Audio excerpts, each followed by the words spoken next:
starring Carl Malden. Also starring Michael Douglas.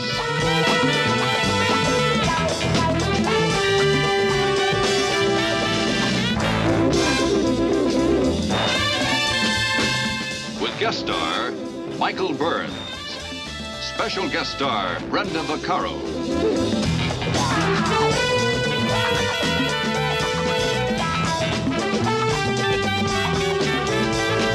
Tonight's episode, Act of Duty.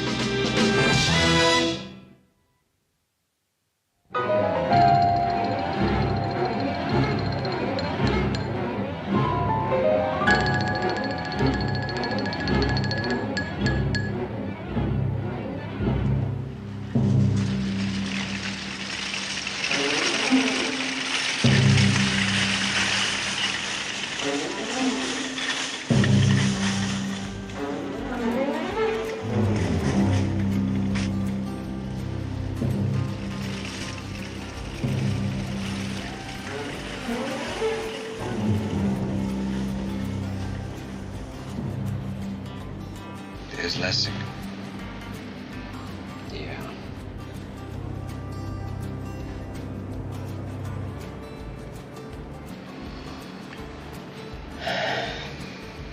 Doesn't matter how many times you've done it, it still makes your skin crawl. A loose screw sitting out here somewhere in the dark, or walking around in that market watching women, and they don't even know he's there. Gotta hand it to gals like Evelyn. To be bait for a rapist, I wouldn't do it. Don't have to worry, buddy boy. Not with legs like yours. Mike? Yeah, Lee. Closing time, down to one line. But I think Evelyn may have a live one. Okay, stick to it.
I can take that view over here.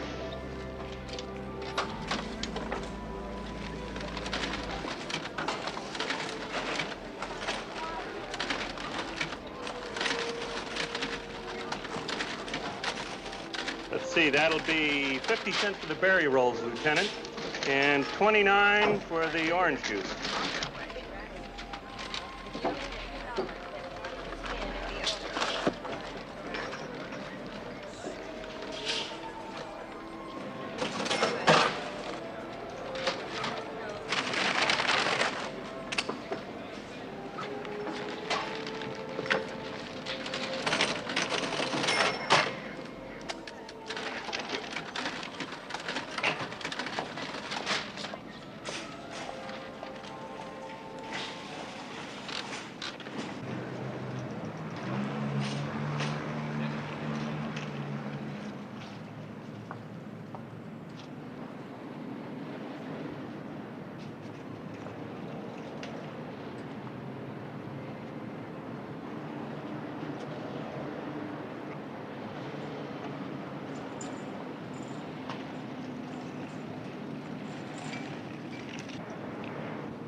make out the plates?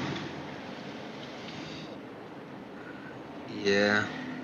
Looks like another silent admirer. Or a guy with ears as good as his eyes. Guess it's another wrong night. Let's hope it's not the wrong market. Get Lessing. Right. Lee? Yeah, Steve. What about the rest of the cars in the lot? All accounted for. They all belong to employees. That's all for tonight. That's it, Lee. Good night. 10-4.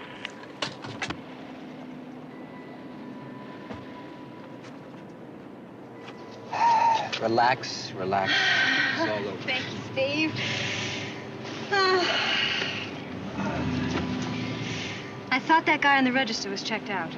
Everything but his IQ. Well, the one following me fit the general description our witness gave us. You think it was him? Well, we're not gonna find out tonight, that's for sure. Well, maybe tomorrow. No tomorrow for you. Mike! You did all right, Evelyn. But if that was our kinky friend, he won't go for the same bait twice. She just wanted to cash in on that hamburger sale tomorrow. Well, why don't you go out and buy her a steak? I was hoping for a home-cooked meal tonight. She's got a lot of goodies in here. Hey, I have a roommate, remember? That's something else we gotta talk about. Well, we can talk about it tomorrow. Right now, we've got a report to fill out. Right.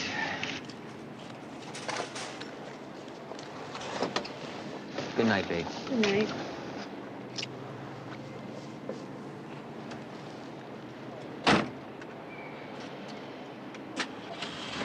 Hey, lock it.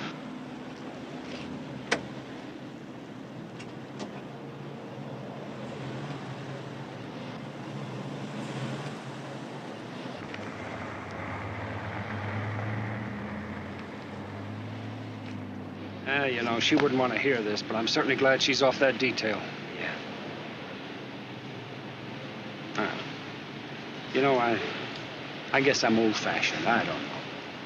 I just don't think this is woman's work.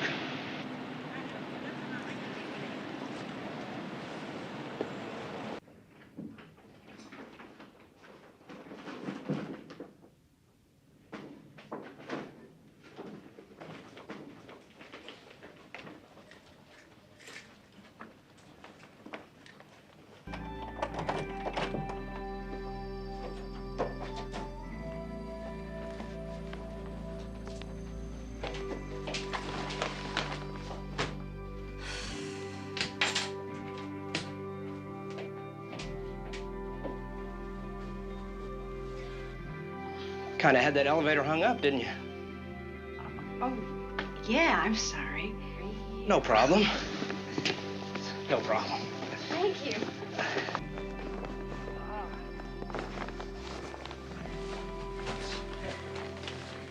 I don't think I've ever seen you around here before. You new in the building? Oh, no, I've been here a couple years. I don't think I've ever seen you either. Sure you have. Listen, thank you very much. Oh, there's plenty of time for thanks. Mark.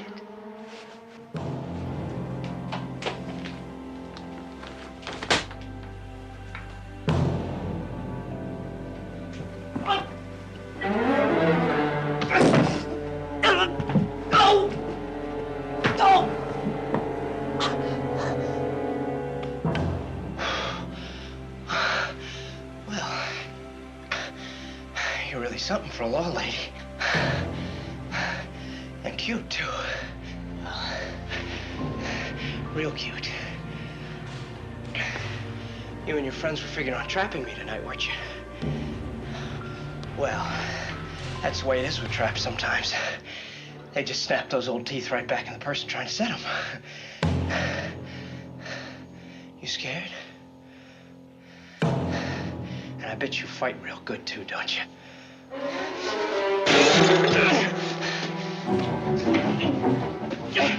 Yeah, I bet they taught you how to fight like a real wildcat.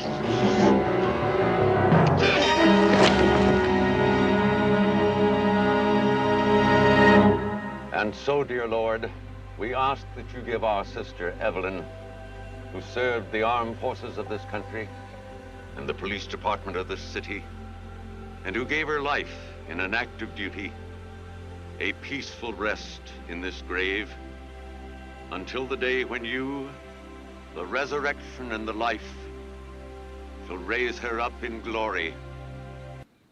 Then she may see the light of your presence, dear Lord Jesus, in the kingdom where you live, forever and ever. Amen.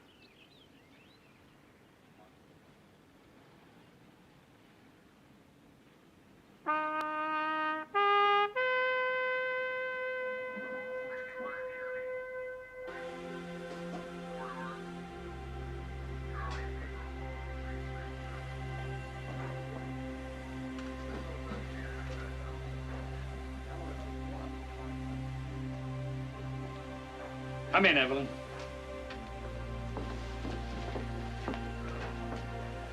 You did it, Mike. You gave me duty. Well, it was your record and your request. Yeah, but it was your decision. I don't know. Working as stakeout, I finally feel like I belong. Thanks, Mike.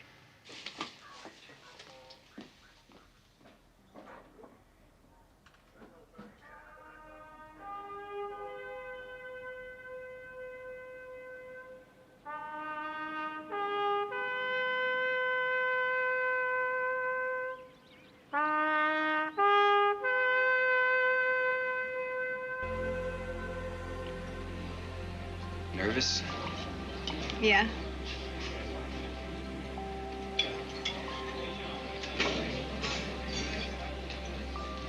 You know, you don't have to do this stakeout. No. You don't have to take a case when it looks like it's going to get rough either. We're not social workers. We are police officers, right? Guess I was thinking a little different.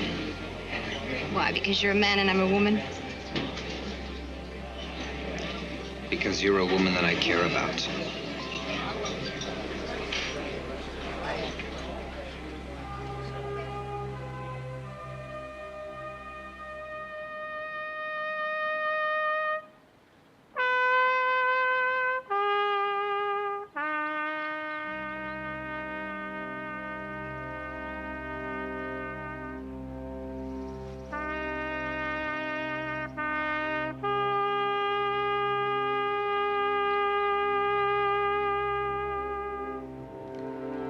Okay. She was my only friend. In all my life, my only real friend.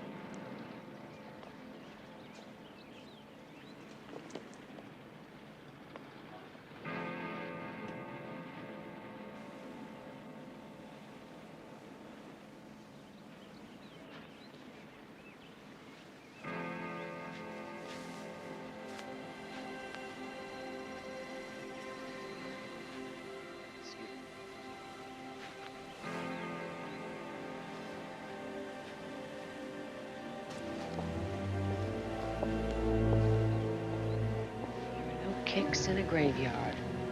You hang around here and keep dropping pills, and you're on your way, she said. Evelyn? Yeah, those were the first words she ever spoke to me. She was still a rookie.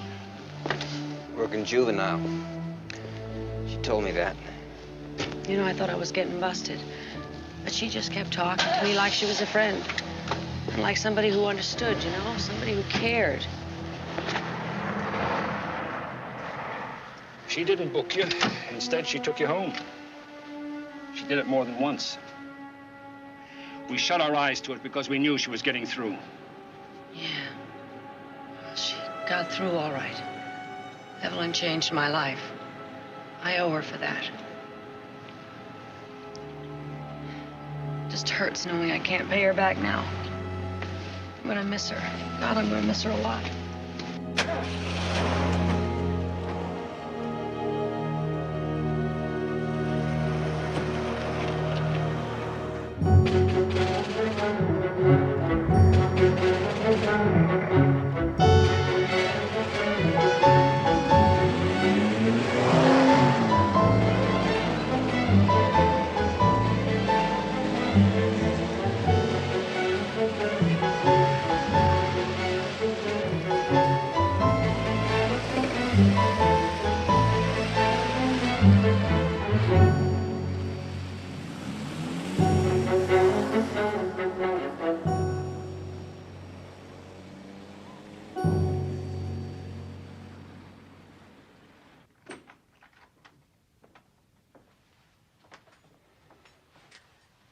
Thanks, Mike.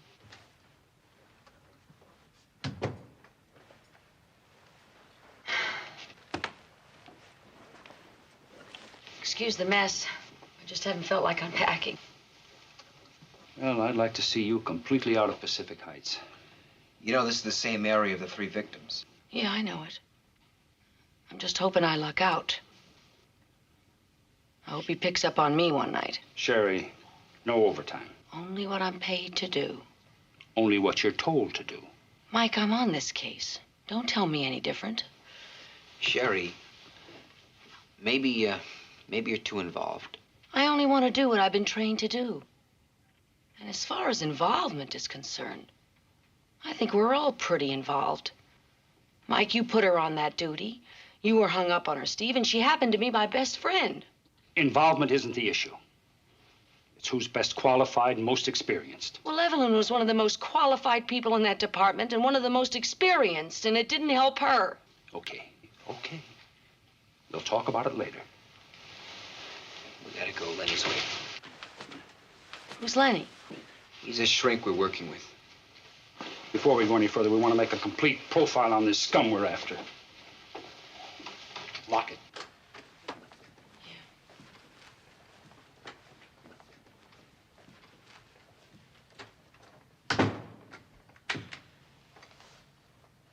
Look, don't get uptight with me. You don't know who he is. He doesn't understand his problems. And you're asking for 8x10 glossies with thumbprints? I mean, come on, Mike. Well, what about his M.O.? Doesn't that tell you enough to translate for us? What, the corner market? Well, that's a natural, a regular game preserve. Chicks on display there like all the rest of the merchandise. Shouldn't need a psychiatrist to tell you that. No. What I need is a giant aspirin. Hey, this looks great. You want to try it? No, not for me. What about the apartment? Anything unusual there? Yeah, no sign of forced entry. Talked his way in. That's usually the way. That's why women don't like to report rape. They don't like admitting they got halfway there on their own. Oh. Sorry, man. I forgot you were seeing her. Can I have the pepper, please? She's a trained police officer, Lenny. Off duty. Yes, but that has No nothing... buts, man. Off duty, she was a chick. I'll have a hamburger medium. Thank you. Well, this guy's got to be smooth. They're the same guy in both these cases. How many you say, 2 before Evelyn in the same neighborhood? Yeah. And with 1 in 20 reporting a rape, no telling how many other victims he left behind choking on their nightmares. Okay, you say he charms them, which squares with what the one girl we've talked to said. She let him unload her groceries, and then he loaded her into the car. But how does a guy who's obviously as intelligent as this dude is, how does he become such a freak? If it's a profile of a rapist you're after, intellect isn't relevant. Then what is? Primarily his hatred toward women. A twisted view of sex. Sadism. Sure. Masochism, sure. Perversion, sure.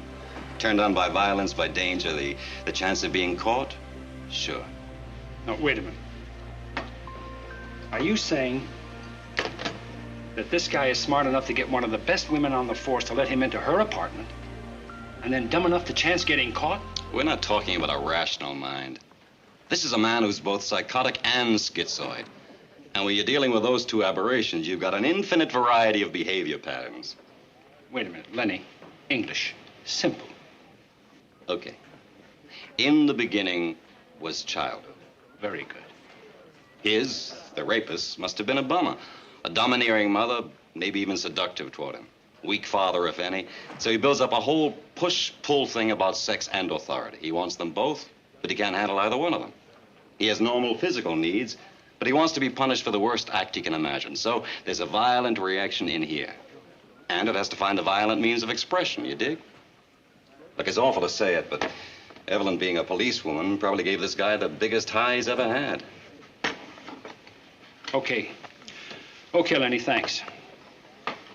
I guess we've got a pretty good idea of what we're looking for. Now we just have to find out who. Oh, listen, you're not eating? No, not for me.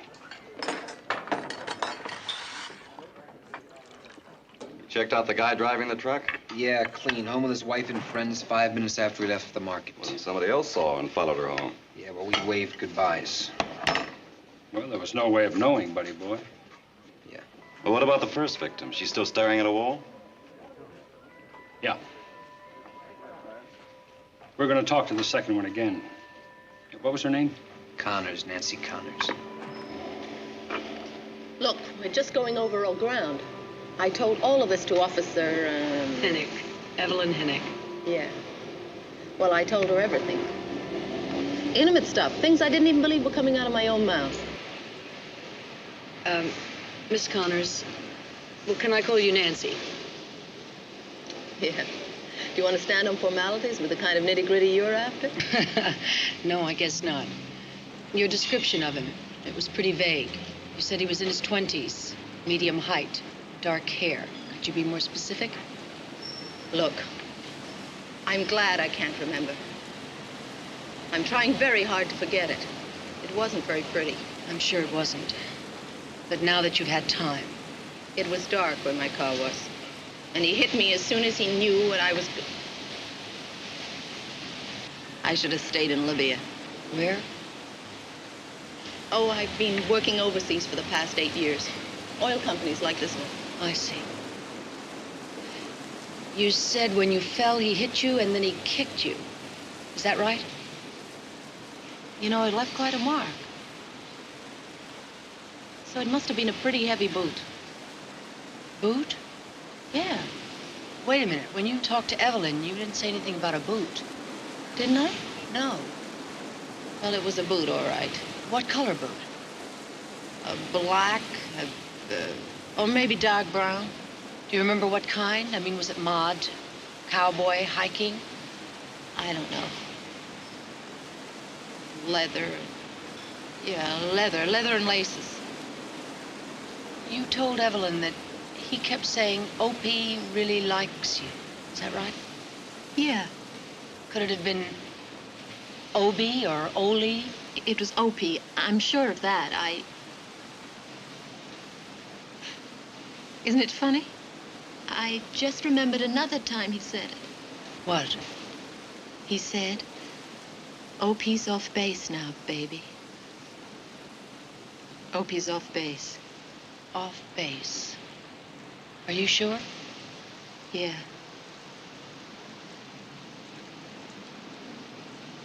Look, I haven't helped you very much, and I've said all this before, but... Not quite all of it. Thank you, Nancy. I'll walk you back across. I have an umbrella. Thanks.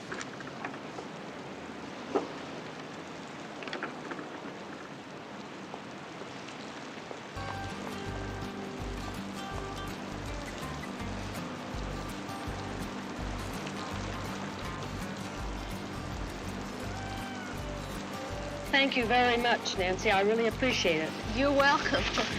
I know I wasn't much help. Oh, yes, you were. Yes, you were. Bye-bye. Bye-bye.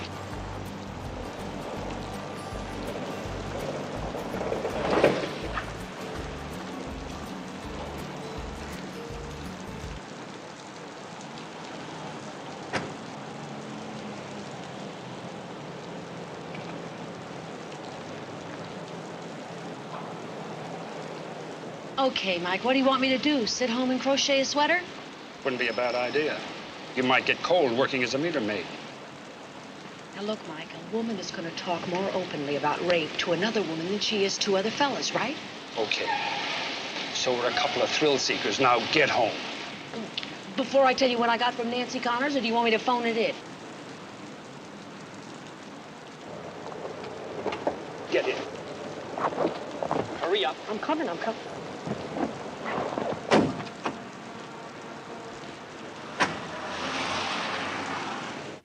All right. Let me have that whole sentence again. Opie's off base now, baby. Off base. Off base. What about a military base? The Presidio. Yeah, it's right next to Pacific Heights, and that squares what Nancy Connors said about those boots. That's right. Black or dark brown leather with laces, like service issue. Set up an appointment with the CO. Right. Call from outside, will you? Please.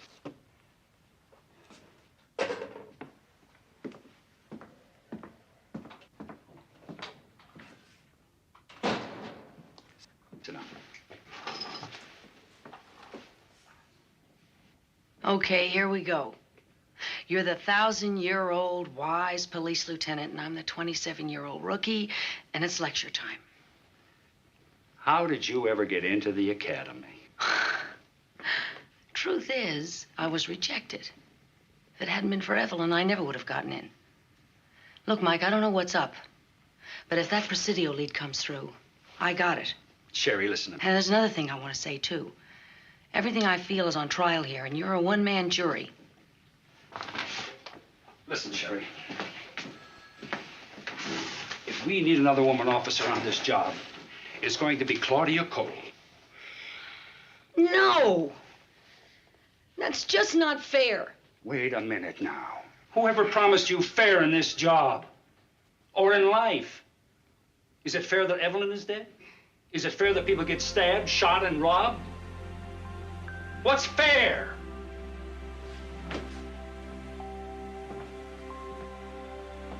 Sometimes even justice isn't fair.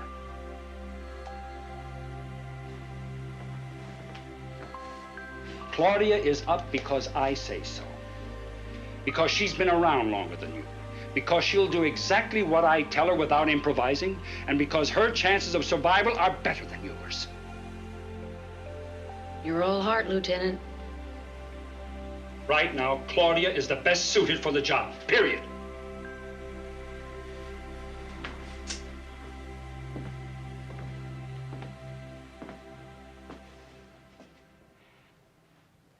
And someday, I hope to be able to say to another rookie that Sherry is the best one for the job.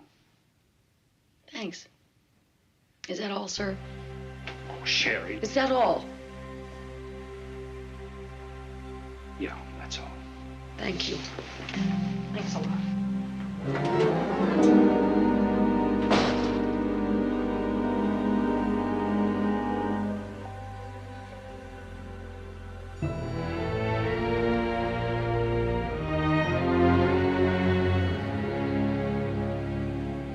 We've got 4,600 men assigned to the Presidio, Lieutenant. Inspector Keller gave me enough to start wheels turning on all of them. And nothing's turned up yet? No one named Opie. No one with that nickname. Not even a surname like Oppenheimer that could be cut to Opie, for example. What about initials? Only one with the initials OP. Name's Prentice. Orrin James Prentice. O.P. Opie.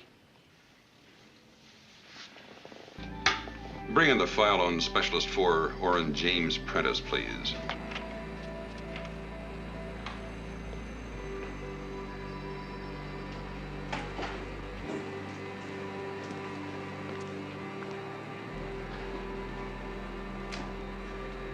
Morning.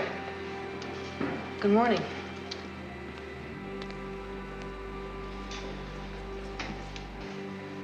Well, now who would want to steal some old shorts and holy t-shirts? That the right machine? Yeah, I use the same one every time. I've never seen you down here before. Usually at night. Well, I guess I'll have to revise my laundry schedule. Don't bother. Hey, let me get that. There. That ought to buy me at least 30 seconds, huh? Okay. I'm counting. I bet you are, too. There's no way this guy's gonna score with me, right? I'd say you were wasting your time, yeah. And your money. But thanks. Oh, now, wait a minute. That is just judging a man too fast. I mean, we should go somewhere, do something first. Maybe catch a movie, go to dinner, take it from there. Would you get your hand off the door, please? Sure.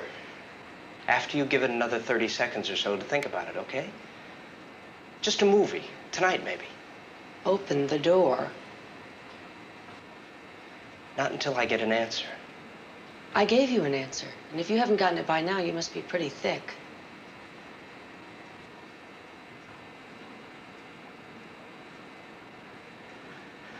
I mean the answer I want. Sherry? Come in.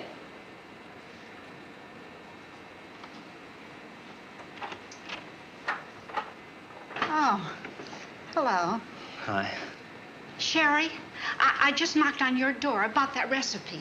Well, if you have time, I could show you how to fold those egg whites in right now. Yeah. Oh, yeah, I've got the time right now. Come on. You know, when I lost Mr. Wentworth, Sherry, rain check? No. I don't think we'd enjoy the same movies anyway.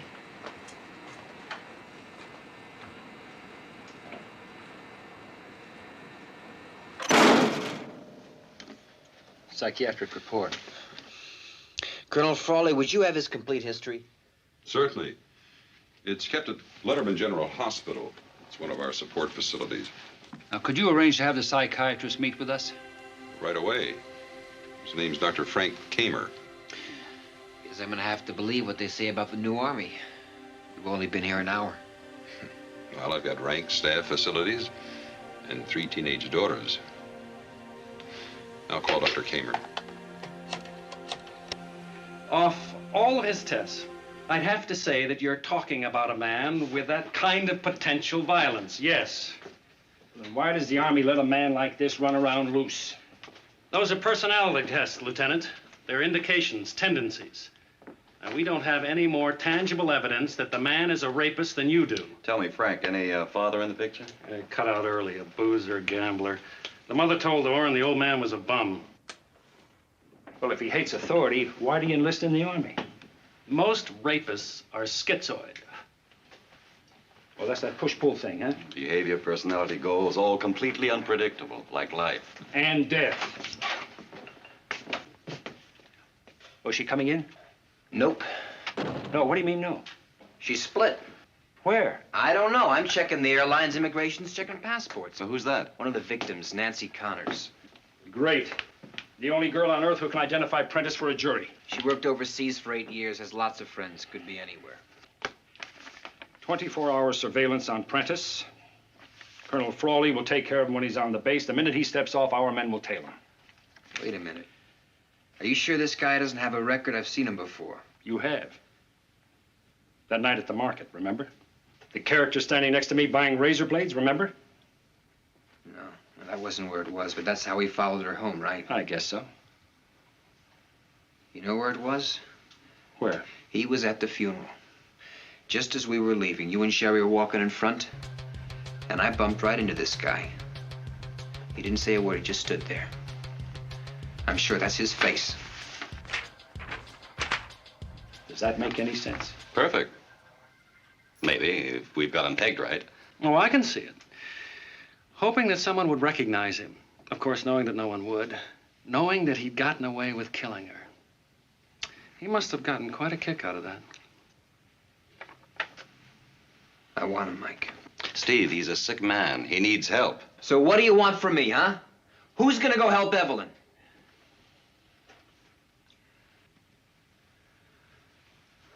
All right, what's our next move? Our only move is to get him off the streets. After that, it's up to the courts, right? Right. Okay. I only know one way. More bait.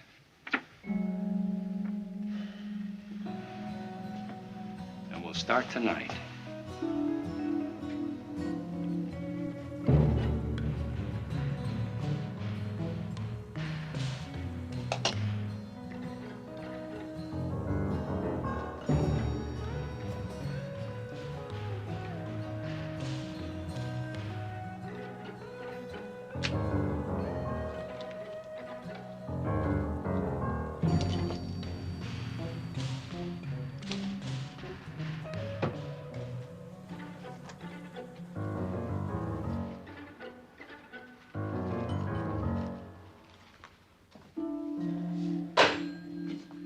Prentice got off the base early before Frawley could get anybody on him. Well, what about our men? Didn't get word in time. He got through the scene.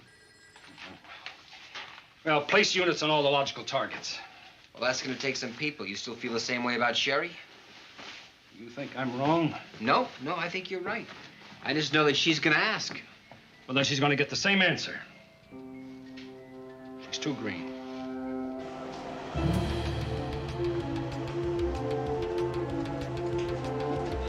Well, hello. Hello. Well, guess nobody loves me, not even any male. You You going somewhere you want company? No. Sure? Very. Well, can't win them all. Bye. Bye.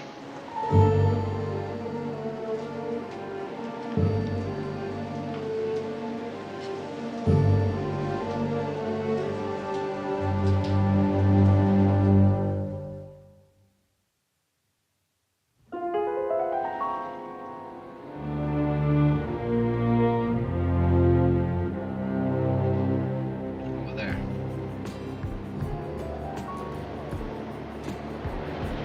Something fishy about that one. Can you make out the plate?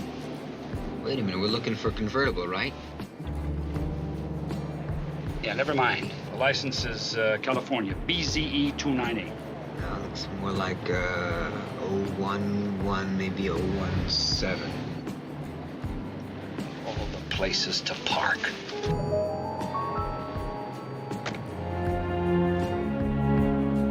Looks like a woman. Yeah, I guess you didn't read the newspapers.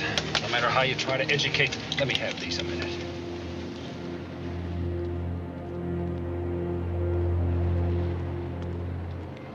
Damn. It's Sherry. That's right, Sherry. And if you were right about Prentice being at that funeral, then he must have seen her with us. Listen, if she gets in there, he's gonna smell stakeout for sure.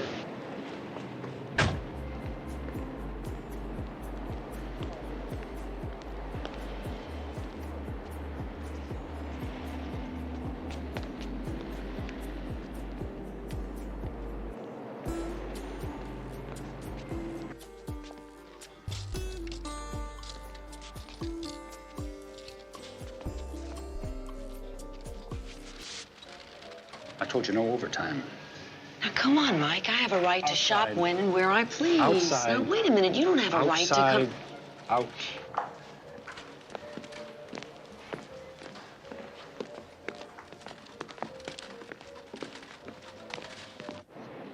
You're sure? Who? Who are you talking about? Our man.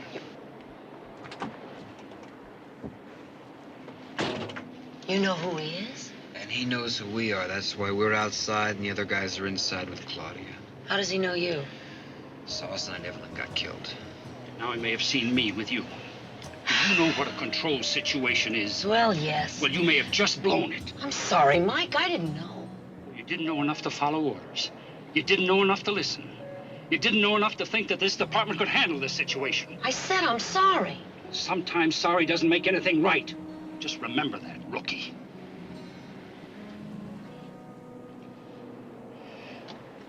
I'm going to get in Lessing's car. Take her home. Wait a minute. My car's right over there. Oh, right over there, huh? Right in the darkest corner of the parking lot. Well, all you needed was a free love poster and a neon light in your navel. Miss Reese, you are grounded. Grounded? That's what I said, grounded. And if you break it, you're through.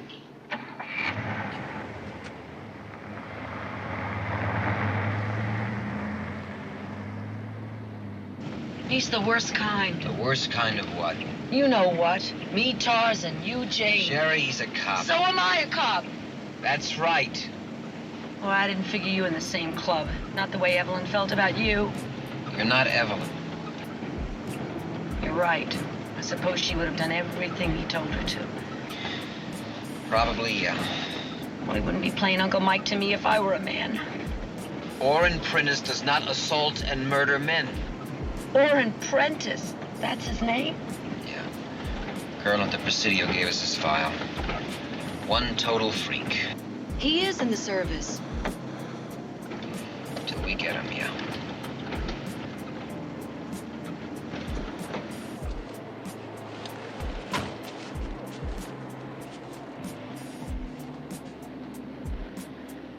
Nothing? Not inside. Anything from the other units? All quiet. Barrett's staying right close to Claudia. Good. I'll give it 5 and head back in.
Steve.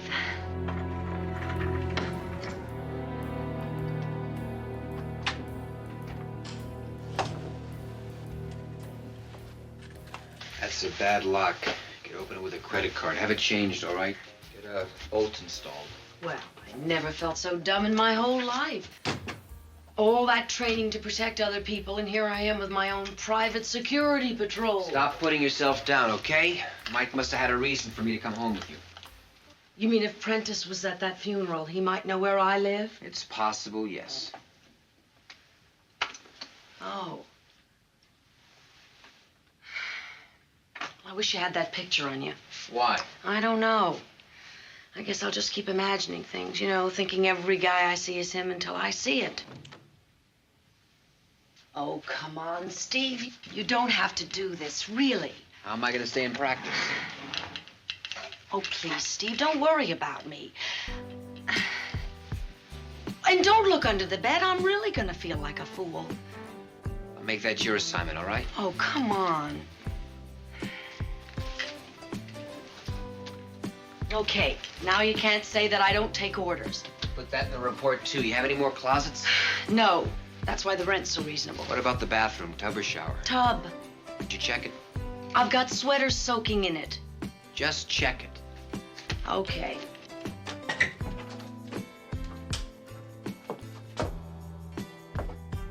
All clear. All right, well, I'm gonna head back. I'll be getting an earful, too. Steve. Yeah, Thanks. you're welcome. Look, why don't you put the chair in front of the door tonight, and in the morning, get the bolt installed? Yes, sir. All right, sir. Good night. Good night.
Inspectors 81 to headquarters.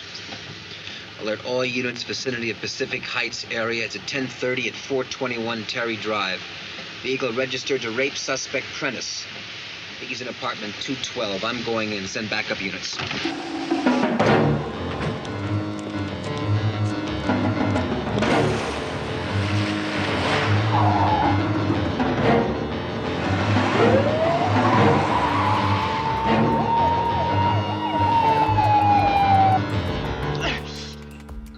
Something in the bag? You're not gonna need that. No, you're not gonna need this. Now, don't worry, Sherry. You can make it right. There's nothing wrong with you at all.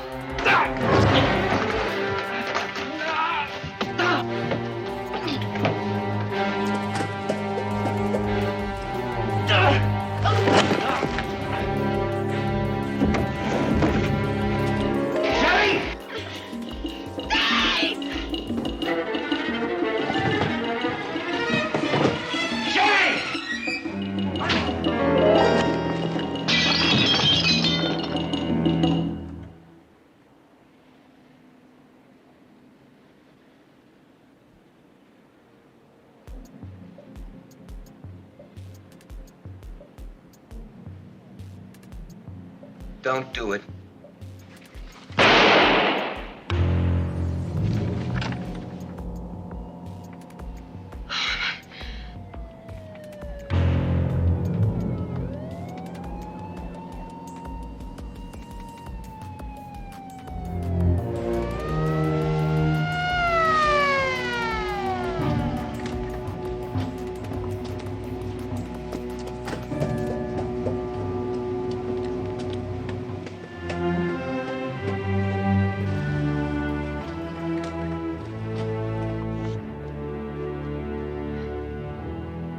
Oh, my God.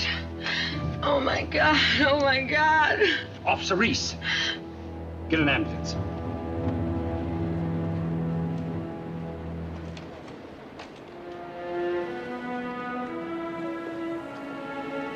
You didn't give me a choice, Mike. Happens sometimes. Maybe nobody gave him one either. Like Lenny said, in the beginning, there was childhood.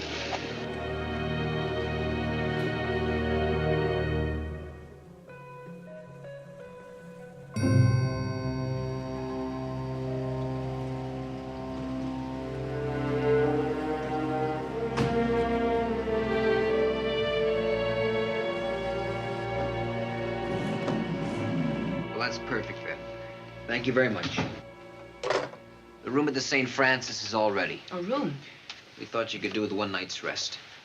Well, what are you gonna do? What do I usually do, the reports?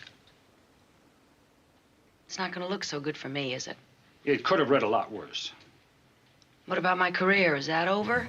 Well, like I said before, I'm going to be telling another rookie, Sherry Reese is the best. Thanks, Mike.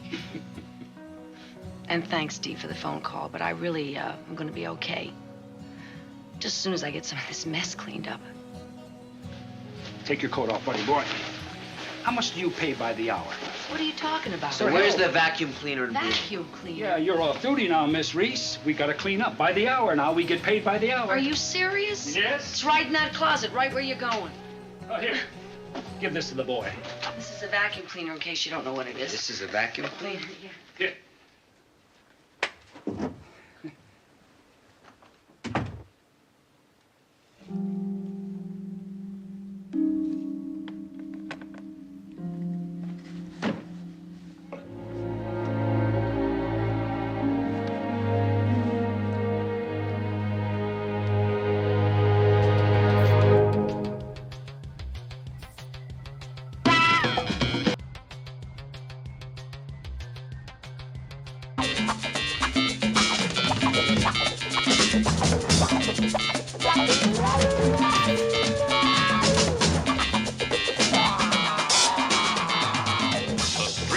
San Francisco, a Quinn Martin production.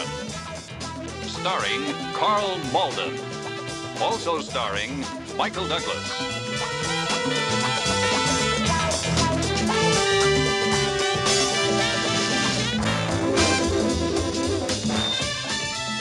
With guest stars Rosemary Murphy, Leslie Charlson, Greg Malaby,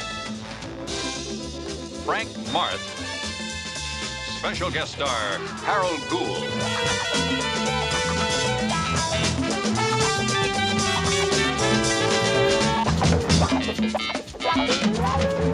Tonight's episode, Death and the Favored Few.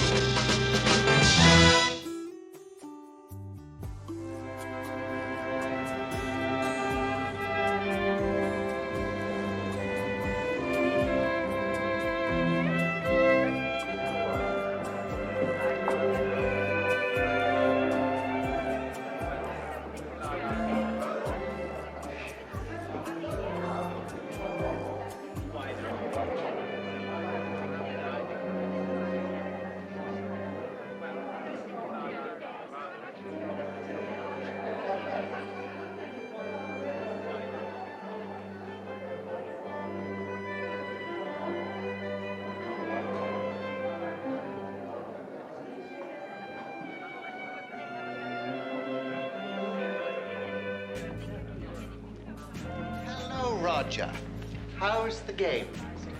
Fine, Terrence. Haven't seen the Medusa, have you? If you mean Etta, she's probably somewhere staying out of your way. Really, my dear, I don't think you want to talk to me that way. I don't think she wants to talk to you at all. That's not very kind of you, Roger. Nor very wise, considering what we both know about...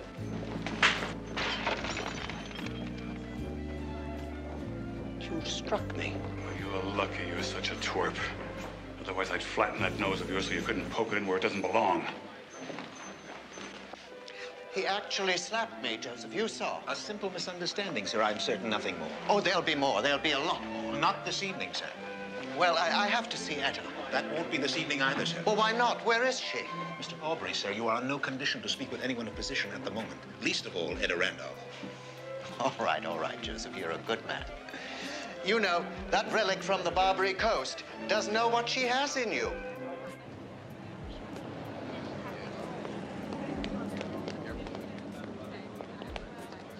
My car. I think not. I have a taxi cab waiting for you, Mr. Aubrey. It looked as though you might be needing one. Oh, well, that's very good of you, Joseph. I'll have your car delivered in the morning, sir. Taxi! 1212 Adams, please. Oh, no. What time is it?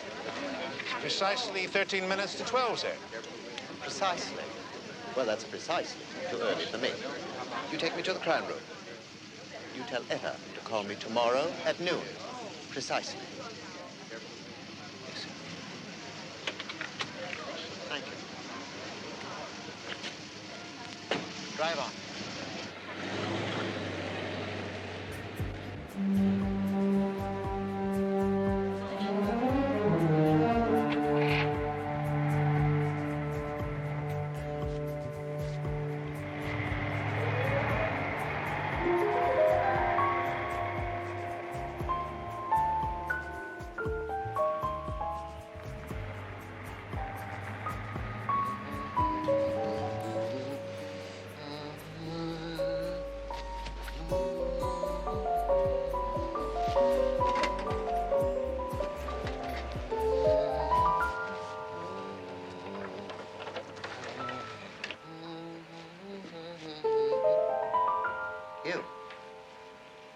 What do you think you're doing here?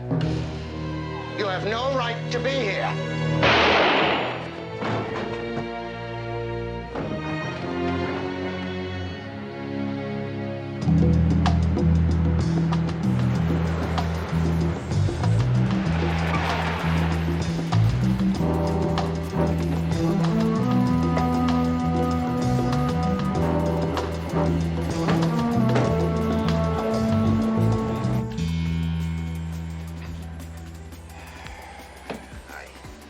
Morning, Lieutenant.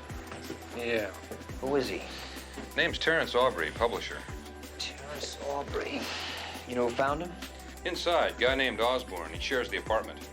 Any idea when it happened? Neighbor thinks he heard a shot about 2:30. Said he thought it came from the outside, a backfire or something. Place is really torn apart inside. Looks like a burglary. You got it all figured, so why did you roust us out of bed? Mike, I think it's small caliber, 32 maybe. I'll check it. Somebody was expecting him as soon as he opened the door.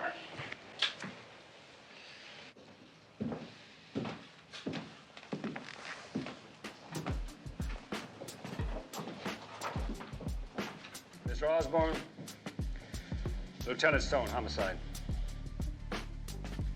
You found the body? Yes. Want to tell me about it? I was out of town this evening on business. And when I came back... What time was that? Oh, about 3 or 3:15. Anybody else have a key besides you and Mr. Aubrey? Oh, no. No one that I know of, no. No one at all, huh? No.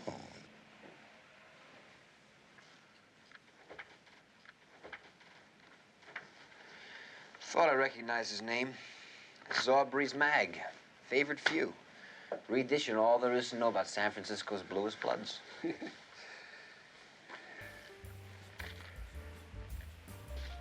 Or dirty laundry. Editorial office is on Kearney. Maybe we ought to have it secured. What do you think? Scandal sheet? Aubrey comes in, finds an intruder? What do you make of this? Edda's at 10 o'clock. So who's Edda? Well, there's only one Edda I know in San Francisco. Edda Morris Randolph.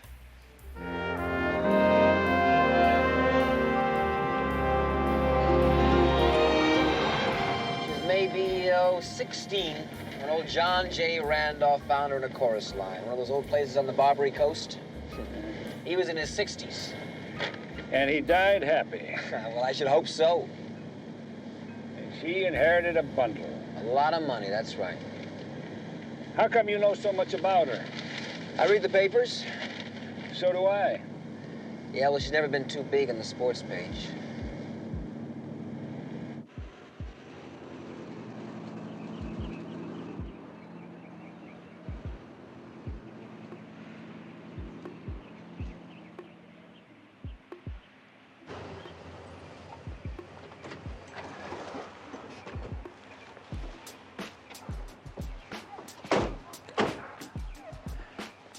Hello. Hello. Can I help you? Yes, Are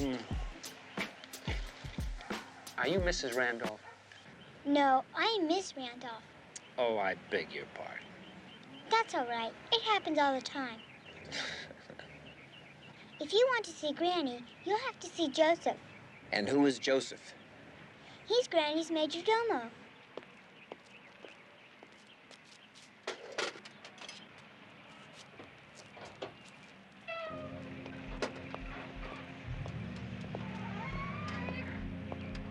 Joseph!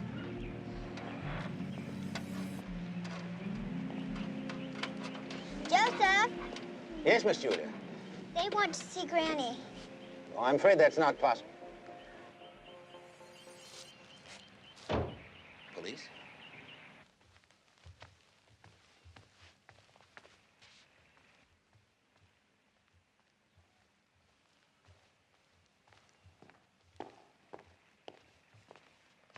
This way, gentlemen.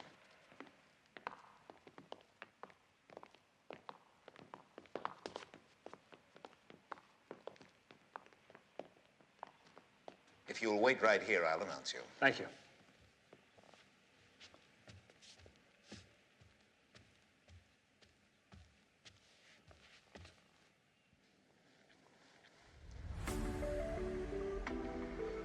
Not bad. If you like this sort of thing. Hi, Mommy.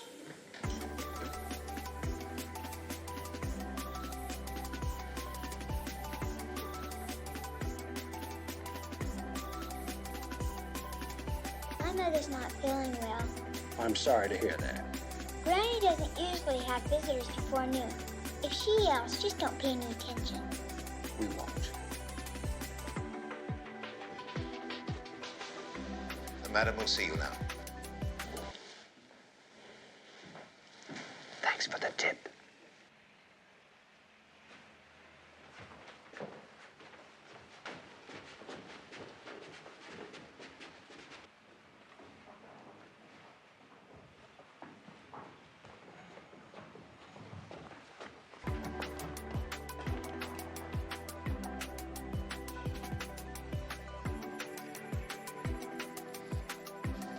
Come in, boys.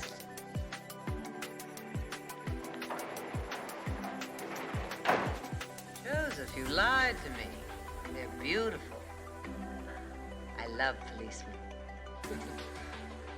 What's your problem? This is Lieutenant Stone, madam. Lieutenant? And I'm Inspector Keller. Well, things are looking up at City Hall. Thank you, Joseph. Oh, just a second. You were at the party last night, weren't you? Yes, sir. Then I think you'd better stay. I assure you it was a very orderly bash. I'm sure it was. But what happened to one of your guests afterwards wasn't. Oh? Well, we understand Mr. Terrence Aubrey was invited. Not hardly. I wouldn't invite that little worm to my funeral. But he was here. Insufferably. He suffered a little himself last night. He's in the morgue this morning. Terrence is dead? That's right. Joseph, lace my tomato juice.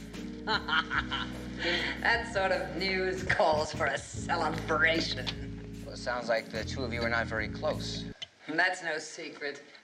But I didn't kill the little weasel. Nobody said he was killed. Of course somebody killed him, and long overdue, too.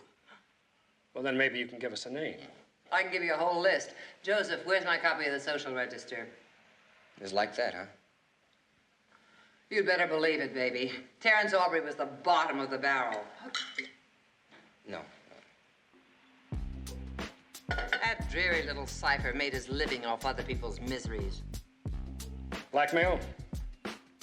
That's how he kept that yellow rag of his alive. He'd find something unprintable about somebody and then offer not to print it if they'd buy a couple of 100 subscriptions. Did he ever try to blackmail you? He tried. He threatened to reveal my lurid past.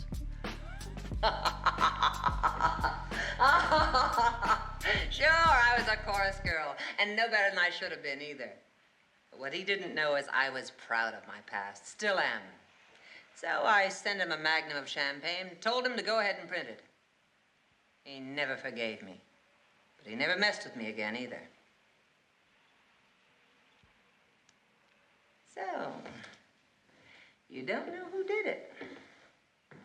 No clues, no leads, no grubby little fingerprints?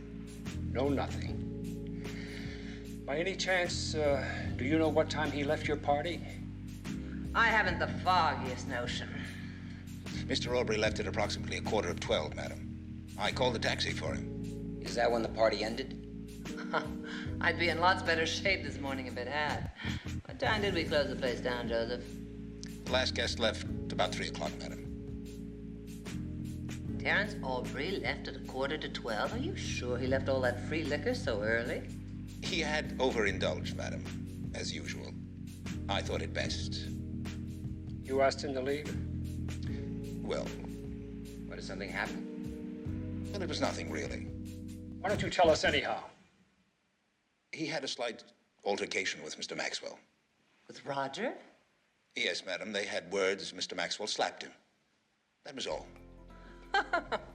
Good for him. I didn't think old Roger had it in him. Is that the Mr. Maxwell who's... Head of the merchant bank. And a real softy. He wouldn't kill a fly. Someone apparently did. Do you happen to have the guest list from last night? Joseph will give it to you.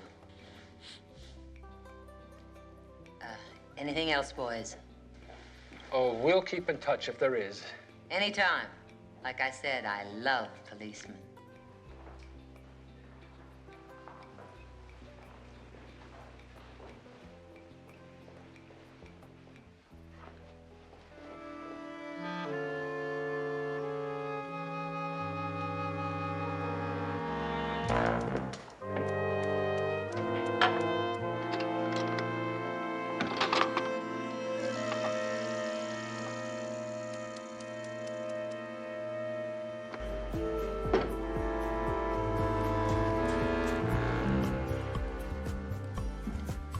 Here are the lists, Lieutenant.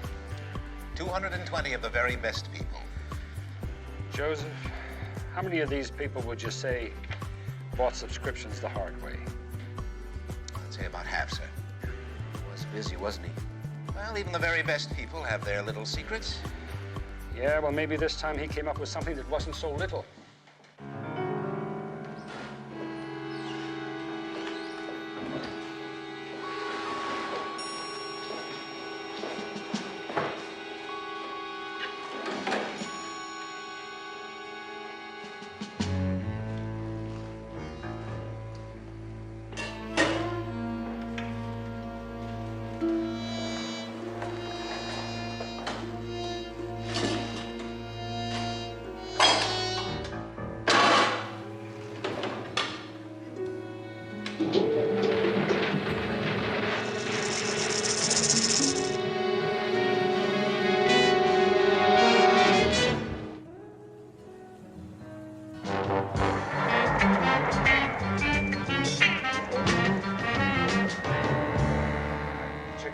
last name?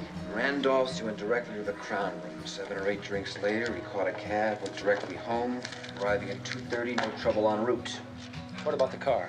Parking attendant delivered it this morning. Keys were in it all night. Which means that anybody could have borrowed it, driven it to Aubrey's, killed him, and then came back.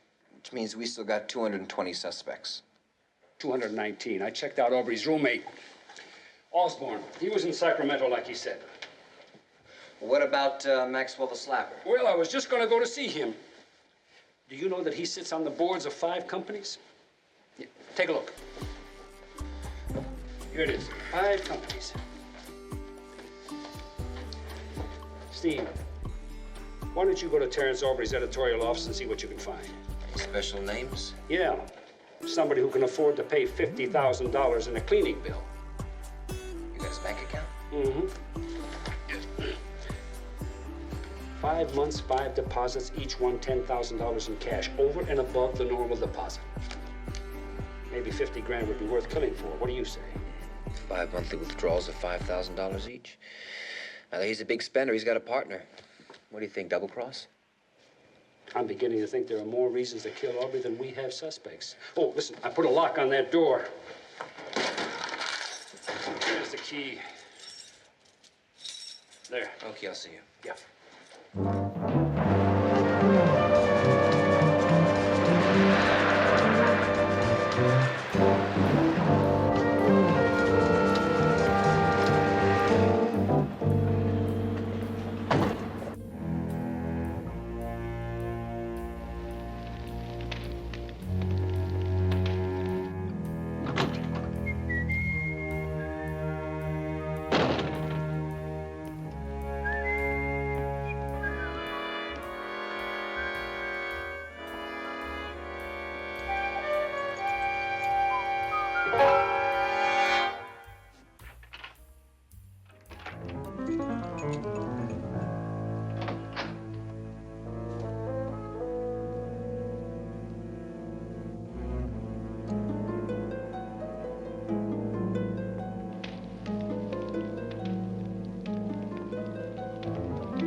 Oh, it's your set.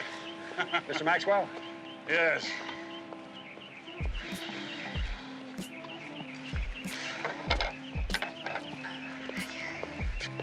Lieutenant Stone?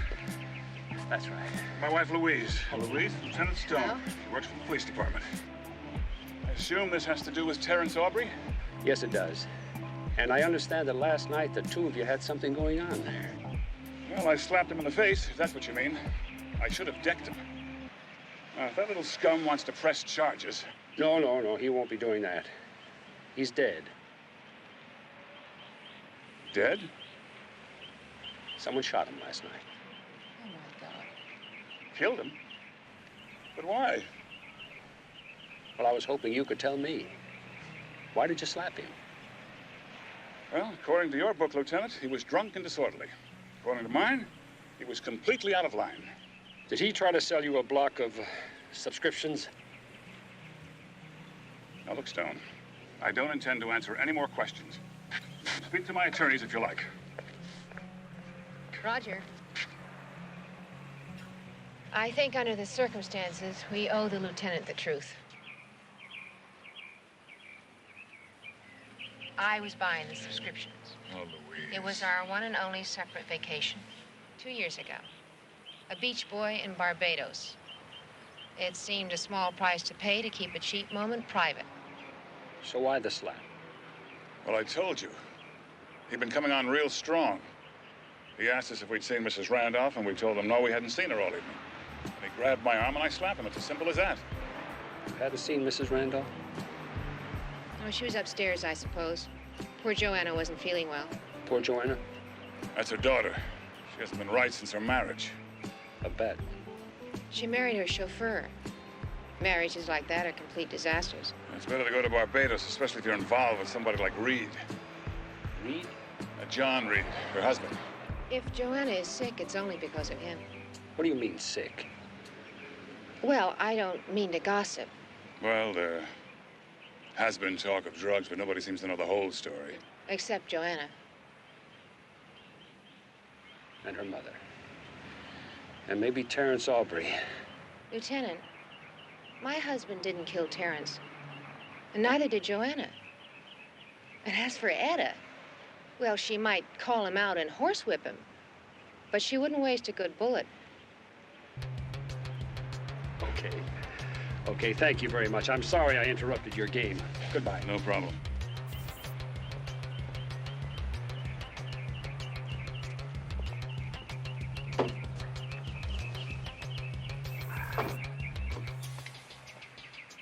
Inspectors 8-1 to headquarters.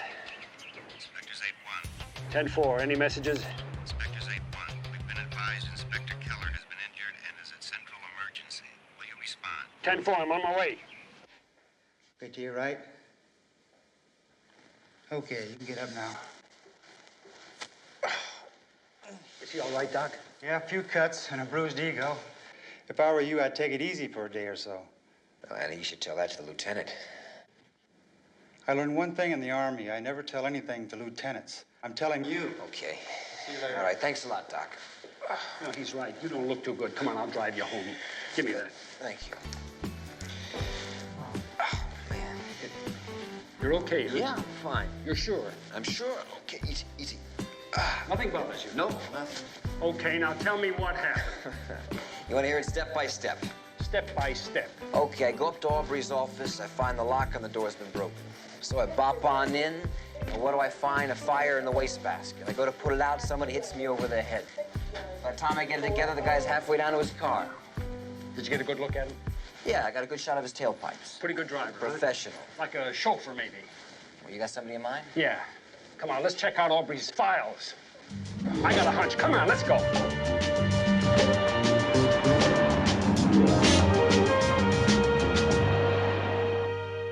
Look under the R's. For Randolph? Or Reed.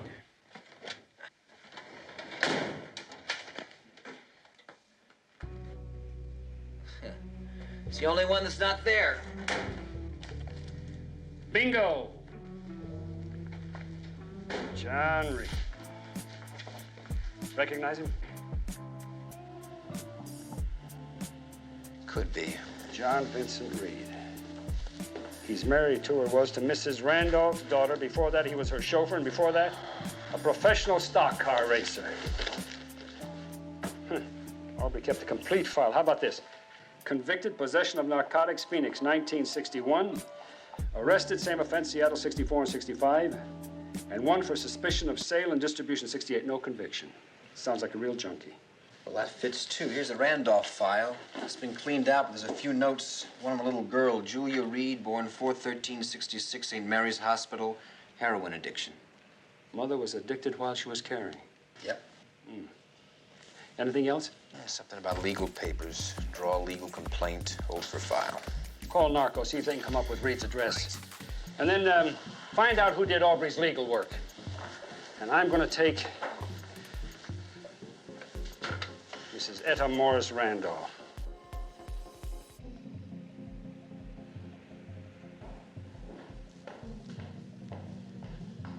I could shoot the eyebrows out of a gnat when I was 15. And I still can. I believe you. Look, Lieutenant, I was sweet and charming with you this morning, but then you were in my parlor. Now you're in my trophy room, so what do you want?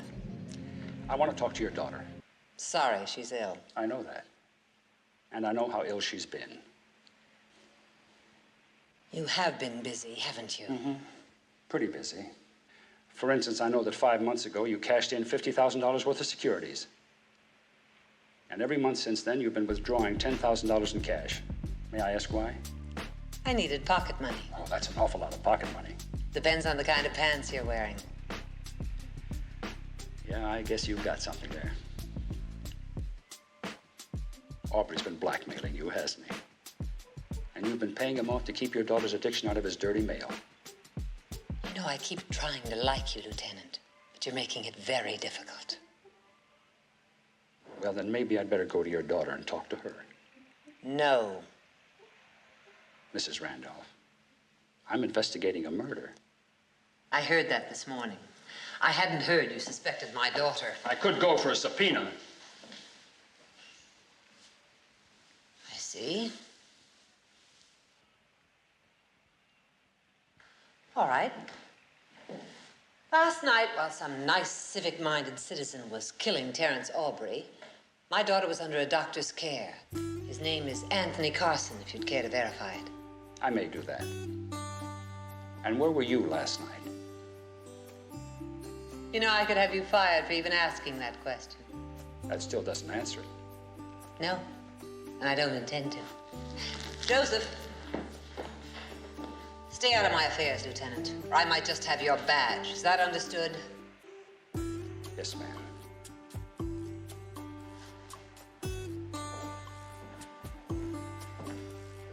Now, you understand me. I don't work for you. I work for all the people in the city of San Francisco. And right now, my job is to find out who killed Terrence Aubrey. If you don't want to help me, that's fine. But don't fight me. Because there's no way you win.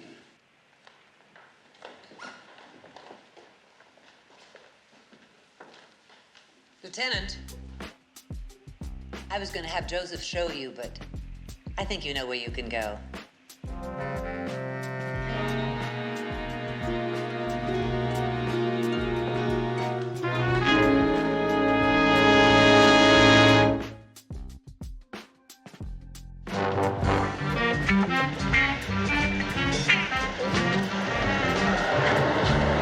Excuse me.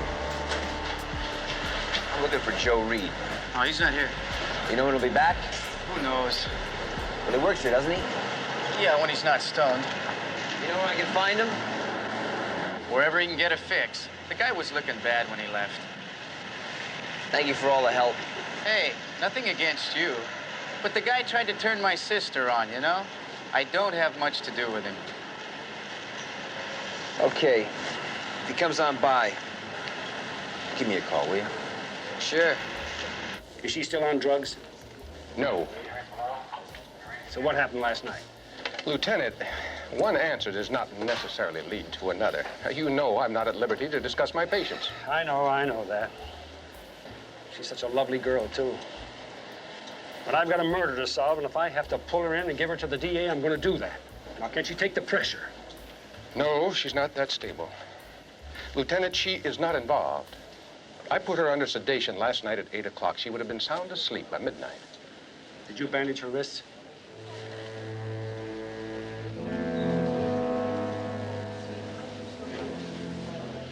I happened to see her this morning. Her left arm was bandaged. Doc, I can smell suicide.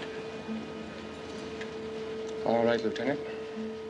Then you also know how emotionally weak she still is, and how she could be harmed with any more pressure. But what I don't know is what set her off last night. And what I'm thinking might involve murder.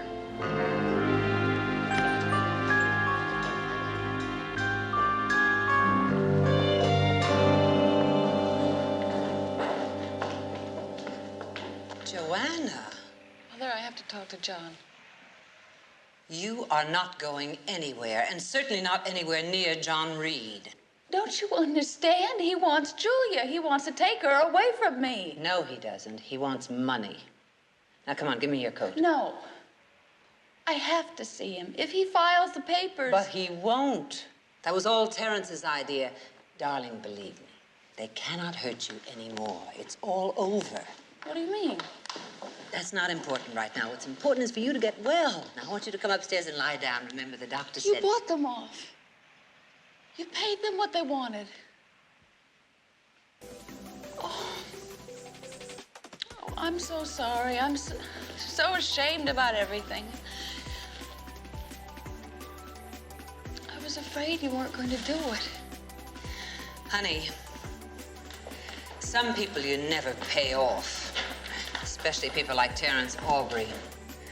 A leech like that, once he gets hold of you, he never lets go. You didn't pay them? No, and you won't have to either. Mother, I can't fight like you. Not in court. Yes, you can. In court, in the street, in the gutter if you have to. Did you call the police? Is that why they were here? Terrence Aubrey was killed last night. The police thought I might know something about it. Killed? Yes. So you see, you won't have to worry anymore. How did he die? He deserved to die. Let's leave it at that. Yes, Joseph, what is it? Mr. Reed, madam, in the music room.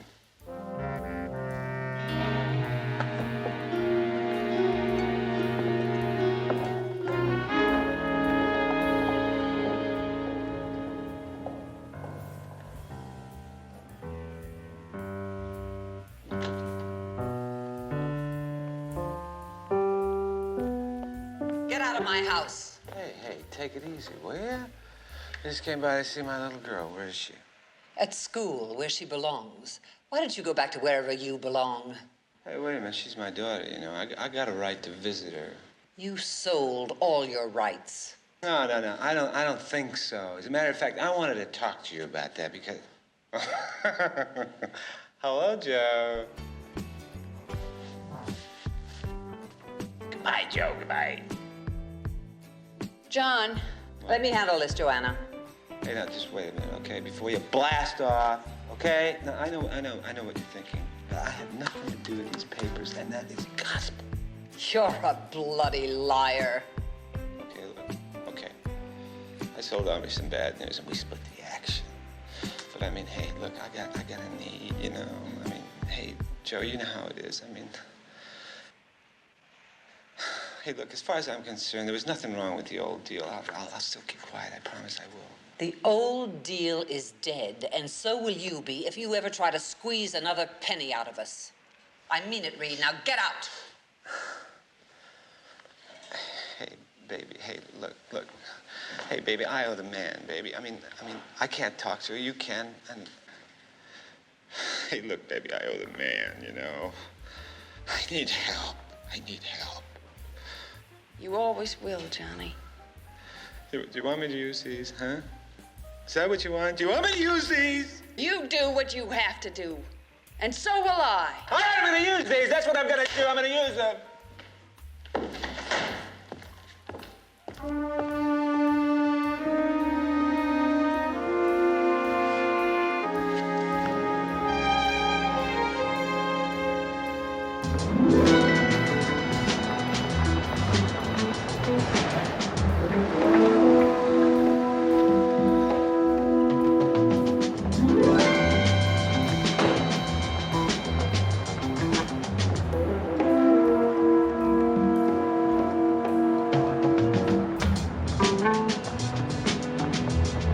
May I help you? Well, I sure hope so. I understand your firm handles legal work for Mr. Terrence Aubrey, a publisher. Yes, the favored few. That would be Mr. Osborne. Osborne. Yes, Edmund Osborne. He's handled Mr. Aubrey's affairs for years. Well, could I talk to him, please? Well, he didn't come in today. He said he wasn't feeling well. Perhaps I could find... No, that's okay. That's all right. Thank you very much.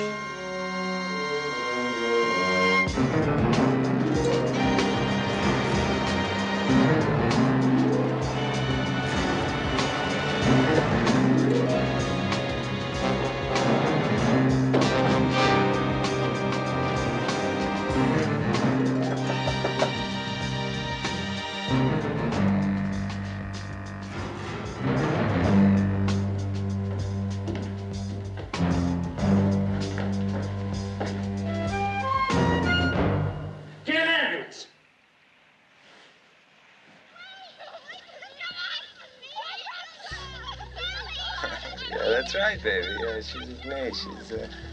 She's having a great time, too. Johnny? He's lying. Give me the phone.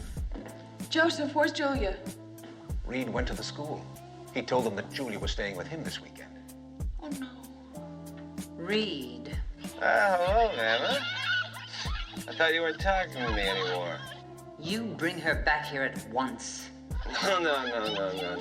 I don't come crawling to you anymore. You come to me. And this time you bring a whole different attitude about what I am worth.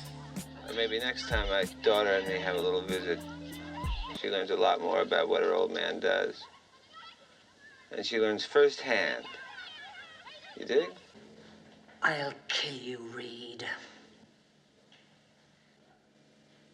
There's no need for that kind of talk. Mama. Oh, look, you know how easy I am to buy, right? So why don't you just bring some money along instead, and write me off for good? Say maybe, $100,000 by 5 o'clock. Joanna knows where. Otherwise, I'm sure I'm going to be seeing a lot more of my little girl than I have been lately.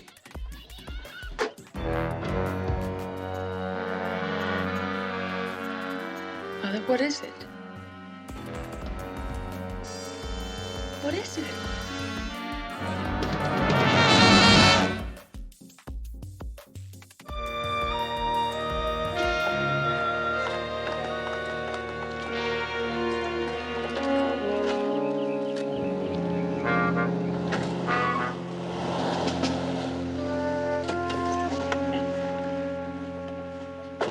Just a moment. I think we'd better have a talk inside. You two. Not now, please. You don't understand. Lieutenant Stone, I would advise you to stay out of our affairs. I told you We're before. gonna talk right now, either here or downtown. Madam, I think it best. Joseph, be quiet. Mother, we've got less than an hour.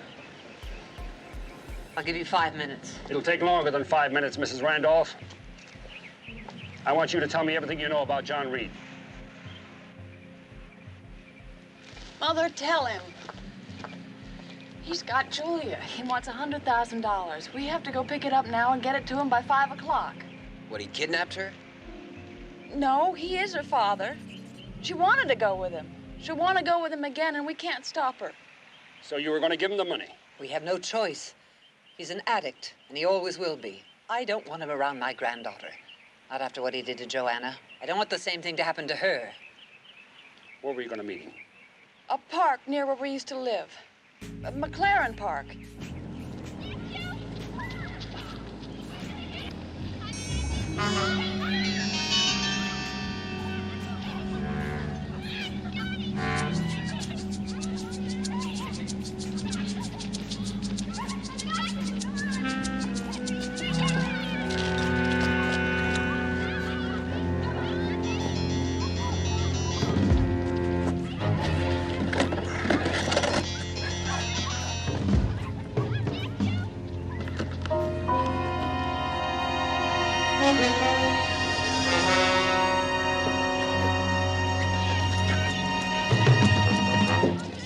Police, hold it!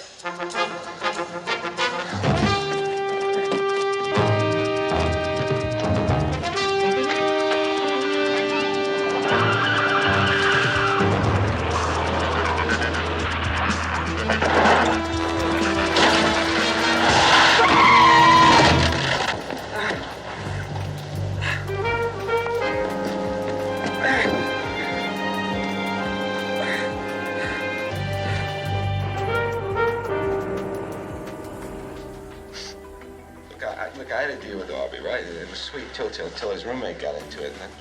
Who's that, Osborne? Yeah. He's the one who drew up those papers and put my name on it. Demanding custody of Julie on the grounds her natural mother, a heroin addict, was unfit. Yeah, listen, I had nothing to do with those papers. I mean, I didn't know nothing about him until I found him in Aubrey's office. Yeah, what were you doing there? Oh, come on. I mean, when I read Aubrey's name in the papers, I figured I better get my name out of his files. I mean, listen, I just wanted out of the whole scam, you know? So they cut you out for $100,000, huh? That's right. Tell me something. How did they know they could collect without you? Oh, come on. Well, Dame, I mean, she's crazy about my kid. She'd do anything. You want to know who killed Aubrey? I mean, why didn't you find out where she was last night, huh? His alibi checks, woman's name, address. The fact he was stoned out of his skull all night. Even the neighbors complained. Hey, you see that? I'm innocent. I am innocent. Innocent. You are innocent. Yeah. Do you know what, my friend? I'm going to nail you for everything and anything you ever did. All right. Come in here. Take him downstairs. Hey, I didn't do nothing. You're innocent. You're innocent. I know.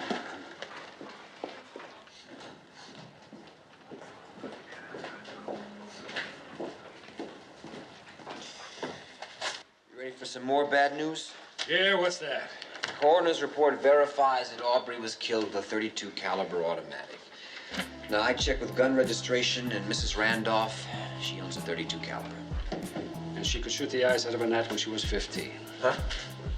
Nothing. I just can't see her killing anybody. Well, Aubrey's accounted for. He's dead. Osborne was in Sacramento. Joanna was sedated, and Reed was stoned. I know. And that leaves Etta Morris Randolph.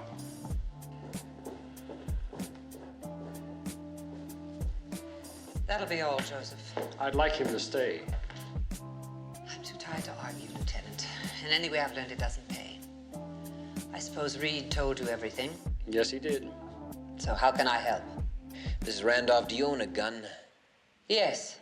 May we see it, please? I haven't the slightest idea where it is. We have a search warrant, Mrs. Randolph. Then search. And we also have a warrant for your arrest for the murder of Terrence Aubrey. Lieutenant, you're making a very big mistake. Sorry, but I don't think so. You love your granddaughter very much, don't you? Of course I do. And you just heard that Terrence Aubrey was going to take her away from you. No! Not from her. From me. Because of my addiction. Lieutenant, my mother couldn't have killed anyone. I know that because she was with me. Because I tried to commit suicide. Thank you, Joanna. But they know that. I don't think you could have known where your mother was at 2:30 this morning. Because a doctor had put you to sleep. Well, will you show us the gun now? No. Why not? I destroyed it.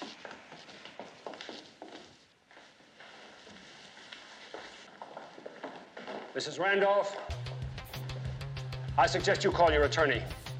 Why? I killed Terrence, and I'm proud of it. No, Maury. Shut up, Joe. Just shut up. No. She didn't kill him, Lieutenant. I did. I just couldn't stand by to watch you take your own life because of that parasite Aubrey. I knew your mother wouldn't pay him, and she was right. But he had to be silenced. So I shot him. Joe. Oh, Joe. After all these years, why did you have to pick a time like this to start talking too much? You know the answer to that, Maury. Mr. Francis, you do know you have the right to remain silent. Thank you, Inspector. I know all that. Thank you very much. How, Joseph? Did you use his car? Lieutenant, people like me are hyper-visible. We're always there. So much so that even when we're not, people think we are. I knew he wasn't going straight home. So I knew I'd have plenty of time to greet him when he arrived. Did you mean to kill him? I don't know that, really. Perhaps I just meant to scare him. I only know that when he walked through that door and started to talk, I hated him so much, I just... That's something the district attorney will have to prove in court. He's going to have a devil of a time doing it. They're not going to take you away from me. Not ever. They might, Maury. They might. But at least Julia's safe now. Just wanted to keep it all out of the papers. I failed you, Maury. I'm sorry. Joe, in all these years, you have never failed me in anything.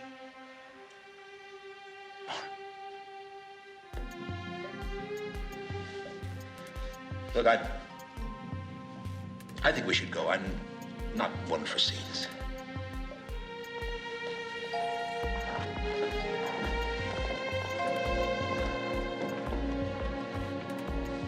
I'm sorry. For 30 years, the darn fools refused to marry me. Said it wouldn't look right. If you don't think I'm going to put up one whale of a fight for the man I love, you've got another thing coming. You know what I think? I think you're quite a woman.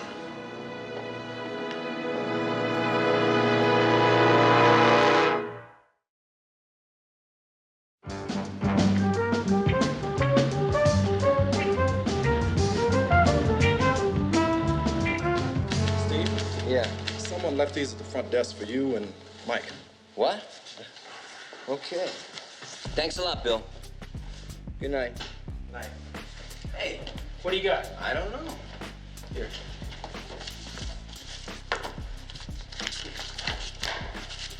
Compliments of Etta Morris Randolph. This watch. Must have got one, too. It's got an inscription on it. Oh, man. Look at this. You see my glasses anywhere? No. I can't make it out here. Will you read it for me? To Lieutenant Michael Stone, in appreciation of 23 years of faithful service. Here, give me that. Let me see that. To Inspector Stephen Keller, in appreciation of 3 years of faithful service.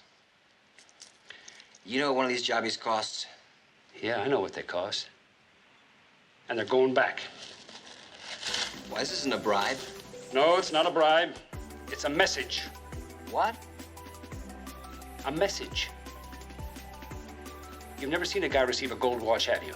In appreciation for his faithful service. What, for retirement? That's right, retirement. I'm not retiring. Yeah, I know that. I think Mrs. Etta Morris Randolph is trying to tell us something.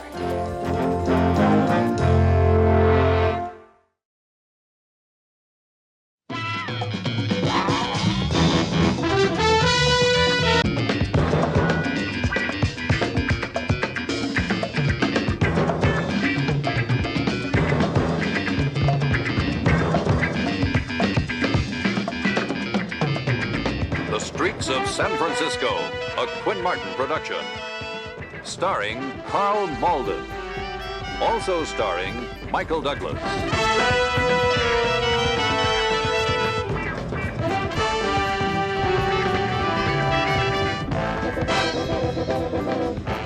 With guest stars Christopher Tabori, Charles Aidman, Patricia Smith,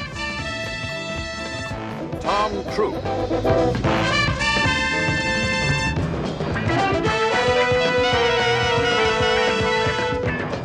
Tonight's episode, most likely to succeed.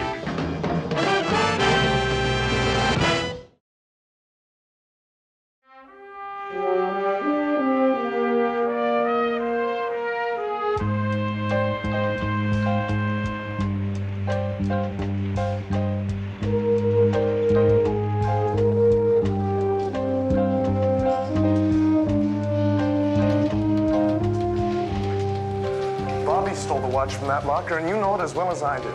Well, prove it, Gil. That is where the democratic principle fails in practice. Why should I have to prove something we both know is true?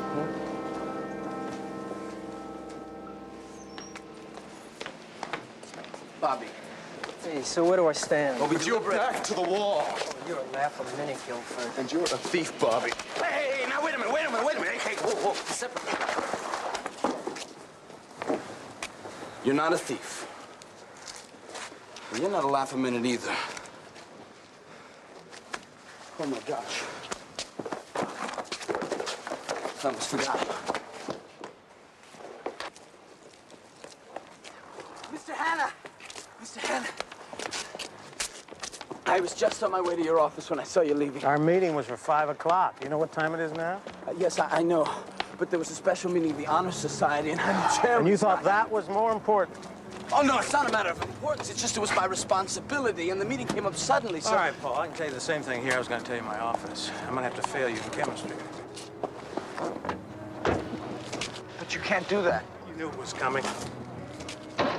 You said that if I did that special paper on colloidal suspensions, that you'd count that as makeup work and change the grade. That's right, and it was due last Friday. Last Friday? The 23rd, remember? But we had a debate last week on curriculum reforms, and I'm the president of the student... I turn in the final grades tomorrow, and you failed chemistry. I had to be there!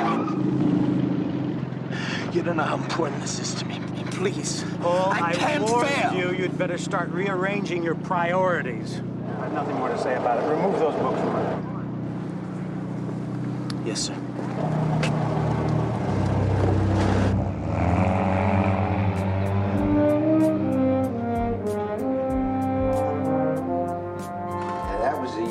Took the cyclamate bath. It was the year that they discovered that cyclamates cause cancer in white mice. They took it off the market. Now they've discovered something new, that everything causes cancer in white mice. Cyclamates, tobacco, alcohol, beet juice, celery, sirloin steak, everything. Oh, Paul, by the way, I got the tickets for Boston today. We fly out 2 weeks from tomorrow and talk to the Dean of Admissions at Harvard. Dad, we mailed in the application 4 months ago. Isn't that enough? Well, it's too impersonal. I want him to meet you, get to know you. And you're not just another name on a piece of paper. All right, Dad. You know, Paul, with your record, with your grades, you should be a shoo-in, but it doesn't hurt to cover all the bases. Like Newt Rockney said, winning isn't everything, but losing isn't anything. I think it was Vince Lombardi. Well, it doesn't matter who said it. The fact is, it's the truth. Oh, Paul, you need any help with that extra credit project that you're doing for chemistry? No, I handed it in on Friday. Thank you. Well, I thought you were going to let me look at it first. Sometimes you want to do something by yourself without everybody looking over your shoulder, you know?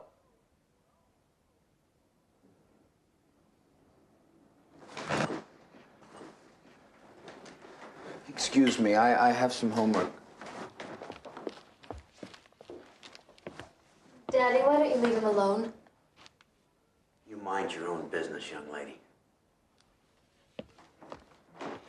Vicky, you're a girl, and there's some things you don't understand. Oh, Mother, spare me the male chauvinist philosophy. It's not like the old days when a son grew up and went into his father's business. When your father retires or dies, he can't leave Paul his money because he spends most of it so he can live the way we do. He can't leave him his job or the business. They don't belong to him. The only thing he can do is to teach Paul, give him the benefit of his experience, his insight, his ambition. I can understand that, Mother, even if I am just a girl. It's that he never lets up on Paul. He feels he has only so much time and he wants to make the most of it. Children are grown up and gone so quickly. No, I'm not gone, Mother. I know, dear. And you're not grown up either. Paul, now look, I know you're under a lot of pressure at school. I'm sorry, Dad. Don't apologize. Learn from it. Now, your feelings, too often, you let them get the best of you. You got to learn to control them and not let them control you. You understand? Yes, sir. I knew you would. You got a good mind. You're bright, sharp, quick. I'm proud of you, son. Look, I have some news that might make you feel a bit better. One of my bosses, Carl Axford, he's a senior vice president. He's in town this week, and he just happens to be on the board of overseers at Harvard. Got a lot of clout. I talked to him about you, and he wants to see you in my office at 4 o'clock, day after tomorrow. Couldn't we do it some other time? Well, he's on a flying trip. He's only going to be here a couple of more days. A letter of recommendation from Max is all you need. I think it'll take a little more than that. Now, look, you take care of the schoolwork. You let me handle the politics, okay? Dad, please, I don't want to see him or anybody else right now. I'm sorry. I want you to pull yourself together, Paul, and get ready for that meeting the day after tomorrow.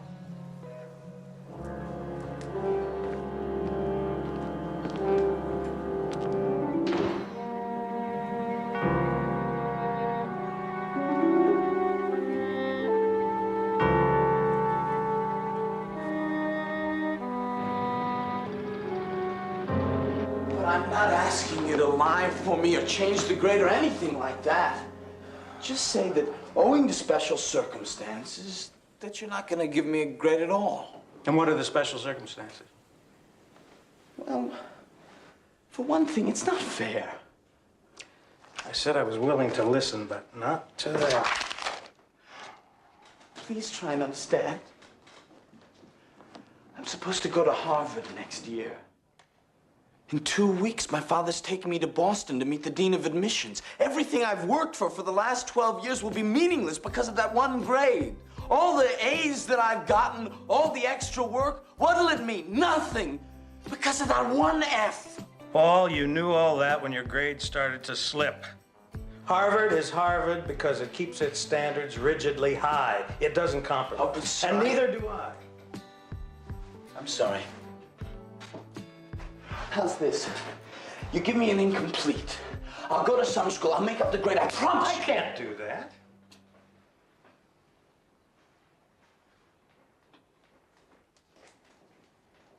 I'm not asking you just for me.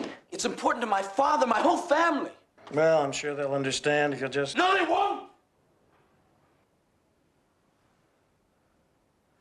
My whole life for one stinking, lousy grade. Is it that important to you? I think you better leave, Paul.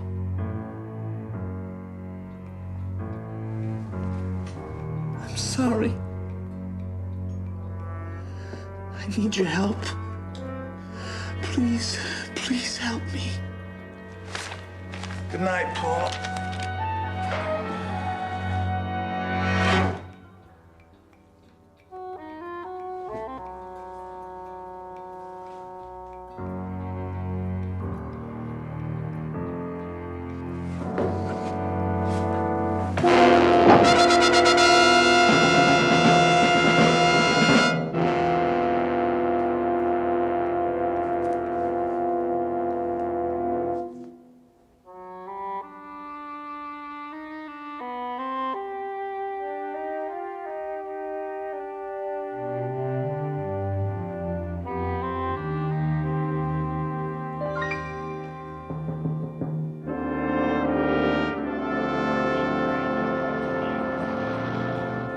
Just give him a hand in there, will you? Now, if you prefer, I can come back later and ask you these questions. No, I'd rather do it now if it'll help. All right. Do you remember what time it was when you left the house? I don't remember. I think... picked her up around 6. Was your husband expecting anyone? No. He was going to post the final grades for the semester. He never likes anyone around when he's doing that, not even me. Is there anything missing? I don't know. I didn't look. That's all right. Why don't you take a rest and I'll come back later. She'll spend the night at my house. Can I ask your name, please? Yes, it's Jane Roberts. I live directly across the street. Now, Lieutenant, I don't know whether this has anything to do with it, but we've had about 3 or 4 burglaries in this neighborhood in the last couple of months. Thank you very much. It could be very important. Find anything? What, in this mess? The rest of the house was neat as a pin. You must have surprised the burglar while he was ransacking the place. The burglar hit him over the head and ran. No. This mess was made after the murder. See, we found papers on top of the body. When we took it out of here, there's nothing underneath. He was already on the floor when the mess was made? That's right. Interesting. What's Charlie got? Well, he thinks that's the murder weapon, but he hasn't found any prints yet. Well, whoever hit him looted this room and didn't touch the rest of the house. Why? Well, it could have been for money. There wasn't a wallet on the body. I'll talk to burglary first thing in the morning. Okay, I'll go out to the school, talk with his teachers and students. Charlie, first thing in the morning, please.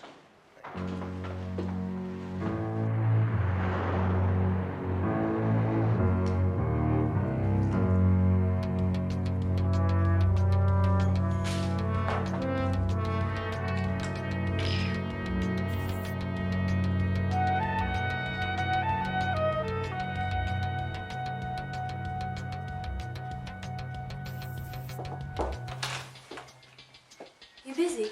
Oh, no, I was just getting ready for bed. Early to bed, early to rise, as Newt Rockney would say. Oh, I thought it was Henry VIII. Paul, I know Dad bugs you, but he really thinks it's for your own good. Yeah, I know. I mean, he has to work harder with you than he does with me. It's different with me. I'm a girl. Well, when'd you find that out? Oh, Mother explained it all to me tonight. You see, a girl has two chances in life, where a boy has only one. If a girl can't be a success, she can marry a success. If a boy can't be a success, then right away he's a failure. You understand? Yes. I hope you don't mind. I'm really kind of tired. You look tired. Things really that bad. Not bad enough for the bridge. Good night, Superboy. Good night.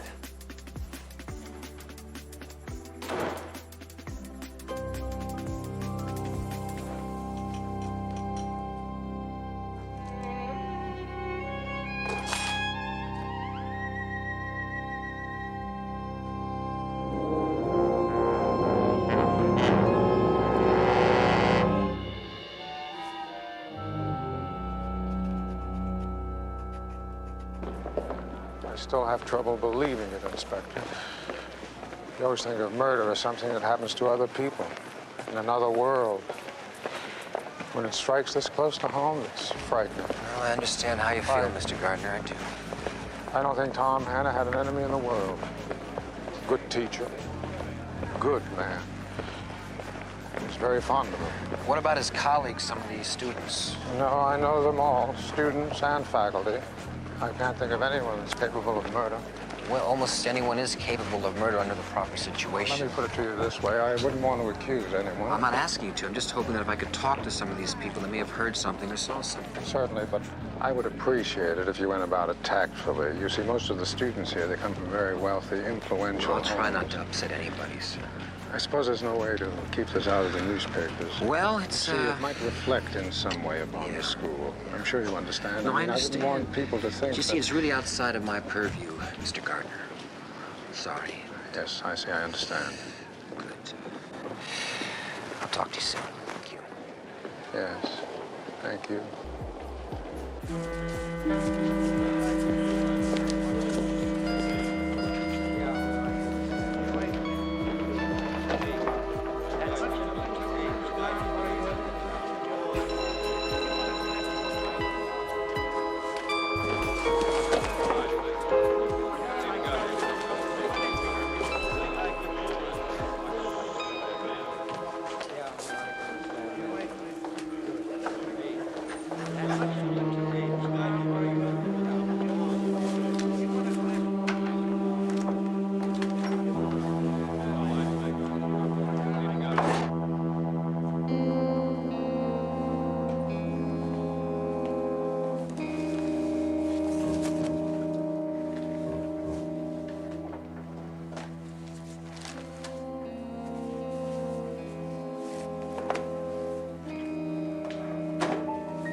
I just picked this up from burglary. 5 in that neighborhood in the last 3 months, all by the same man. You sure? Yeah, they caught him 3 days ago. He confessed. Days before Hannah got murdered. Well, I guess there's more than one burglar in town. Yeah, Mrs. Hannah said she'd give us a list of things that are missing. If anything. We'll pick them up first thing in the morning. I gotta go back to the school tomorrow. I can get a chance to talk to all the students. You know, it's quite amazing how many people a teacher comes in contact with. All those people are not one single enemy. Yeah. That man must have been a saint.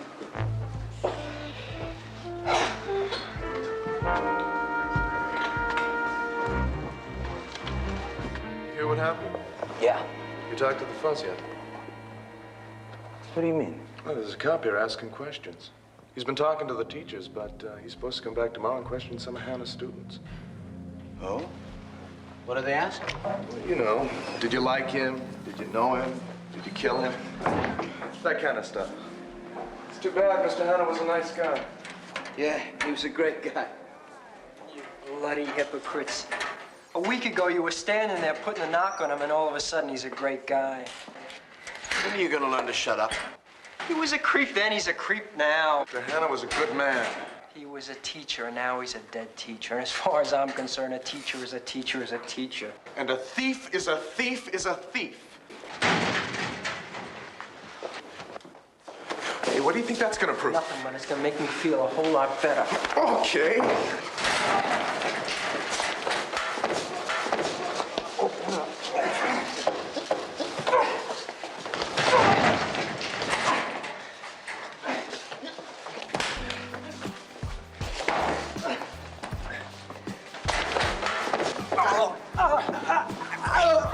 Feel better now? Yeah. Tell me how great you feel. Great. I feel just great. You ever try that again and I'll break your arm.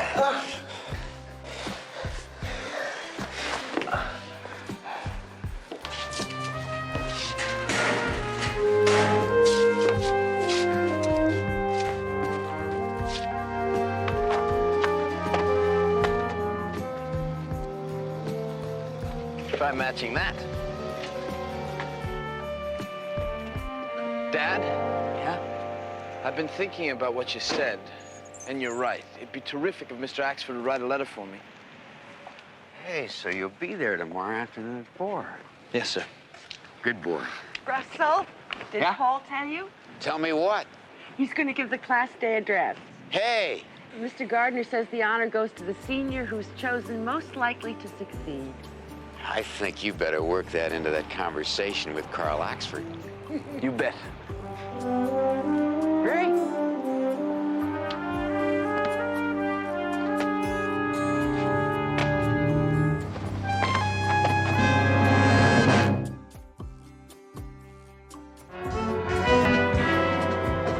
Lieutenant, I looked through the whole house. This is all I can find that's missing. The second list is students who were here Thursday. We had an open house. Wallet, watch, pen. The pen was gold, and his name was engraved on it. It was a gift from the graduating class 2 years ago. You know how much money was in the wallet, ma'am? He gave me some money before I left the house. And he said that only left him $8 for the week. I said I'd have to raise his allowance. Are you sure this is all that's missing? I think so. Okay, ma'am. Thank you very much. Appreciate it. When you're looking for something that isn't there, it's like looking for shadows. I couldn't find his favorite pipe, and I almost put that on the list. And a glass paperweight that he used to have. And then I remembered he broke it 3 weeks ago. His grade book is probably still at the school. I'm sorry, I'm afraid I'm not much help. Well, that's all right, ma'am. Every little bit helps. We appreciate it. Thank you. Thank you very much.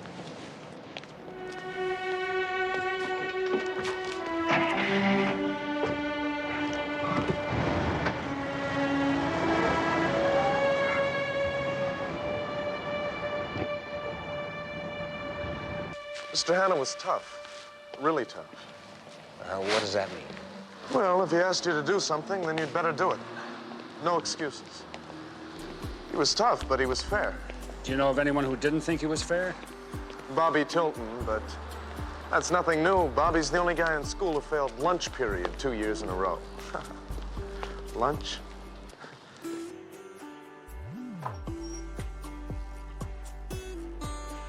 And as I said, we found the grade book in the bottom drawer where he usually keeps it. Did you ever see him use this pipe? All the time. Did you notice his gold pen? Watch? Not that I recall. Mr. Gardner, are there any students who have a tendency to, well, pick up things that don't belong to them? You mean steal? If you want to put it that way. Lieutenant, most of our students have more money than they know what to do with. That's not answering my question. I wouldn't want to accuse anyone. Strictly between us. Well, there was some things missing from several of the lockers. A young man was brought up on charges before the honor committee, but there was no evidence. His name?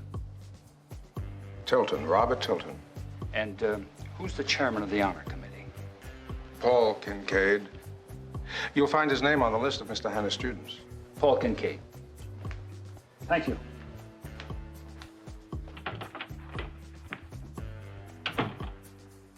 Well, I think that's about all I can tell you about Mr. Hanna.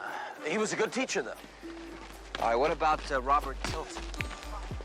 Bobby? Yeah. You think that Bobby had something to do with No, this? we just heard that he was brought up by the honor committee for stealing something, that's all. Oh, yeah, but there was no proof. And anyway, I don't want to say anything about him. I like him. Well, I understand him anyway. What do you mean you understand him? His father is very successful. His mother is very social, so they're not around a lot. In fact, Bobby has no home life to speak of. I mean, his father wants to give him something that he needs. He just writes a check, as if that fulfills his paternal duties. But what Bobby needs, no signature can supply. Talking like attention, affection? Yes, exactly. Yeah. So what does he do? He steals something, nothing big. A watch, maybe, a pen. It's not that he feels he should have these things or that he needs them. It's that he wants attention. Was he prone to violence? Does he pick fights, a bully? The only fights he picks, he loses. The damage he does is to himself. Listen, I'm late for class. I hope you won't mind. No, Paul, thank you very much for your time. Thank you. Sure.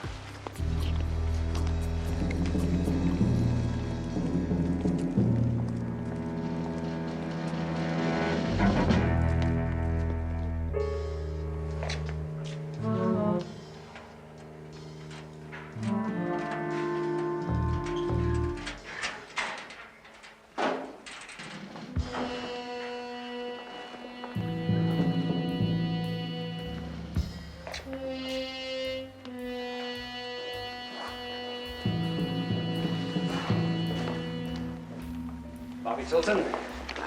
Yeah. You gotta be the Heat. No, we're the police. Well, I hate to disappoint you boys, but I don't say nothing without my mouthpiece. Sonny, this is not the school play. This is a murder investigation. Well, why me? I mean, what are you coming to me for? Well, we heard you had a little problem with Mr. Hanna. Me? Oh, come on, he was a sweetheart. Well, if he was such a sweetheart, why were you failing his course? Who says I was failing? His grade book. Oh, what does that prove? I mean, if I killed every teacher who failed me, the city'd be knee-deep in bodies. May I take a look at your locker? Oh, sure, be my guest. So, Bob, where were you the night of the 12th? When was that? That was 2 nights ago. That was the night Mr. Hanna got killed. Oh, yeah, I was with Rosalie Powers. You were? Where? Hey, I wouldn't ask you that. Where? We're in a cabana behind a swimming pool. You want to know what you're doing there? No, that's okay, thank you. You find what you're looking for? No. Thanks for your cooperation. Sure, see you later. Take care, Bob.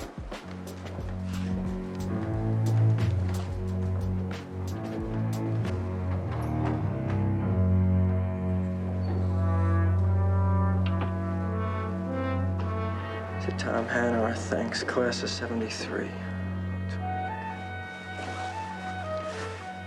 What have you got against women's lib? Nothing. I just think it's something you do after you can afford a full-time maid. That sounds like something Daddy would say. As a matter of fact, you did. Mother, you are hopelessly tied to your kitchen. Which is lucky for you, or you'd have been fixing your own meals for the last 20 years. I had managed somehow. Darling, until you were 11, you couldn't manage to tie your own shoelaces. Harvard, here we come. Did Mr. Axford interview Paul? Oh, not on your life. Paul Kincaid interviewed Carl Axford, and it was something to behold. Tell your mother. Come on, tell your mother. It was nothing. He exaggerates. If you're not gonna tell her, I will.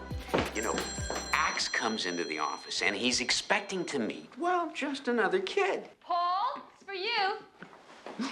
Well, you know Axe. He's coming. Hello. Oh, hi, Bobby. How are you? Good. He figures to give the kid No, I can't right now. 3 to 5 minutes of his precious time. And he's gonna What? pat him on the back. He's gonna hit him with one of the old cliches. No, like, I don't know anything about that. Like a God prevail against the odds, that sort of thing. No, Okay. sir, had he come into the room, Where? Paul puts him on the defensive. He punches him in the old I'll be there as soon as I can. button, and Axe rises to the bait. Well, Paul had all the facts and figures, and poor Axe, he didn't have a chance. Hey, Paul, come here a second. Paul?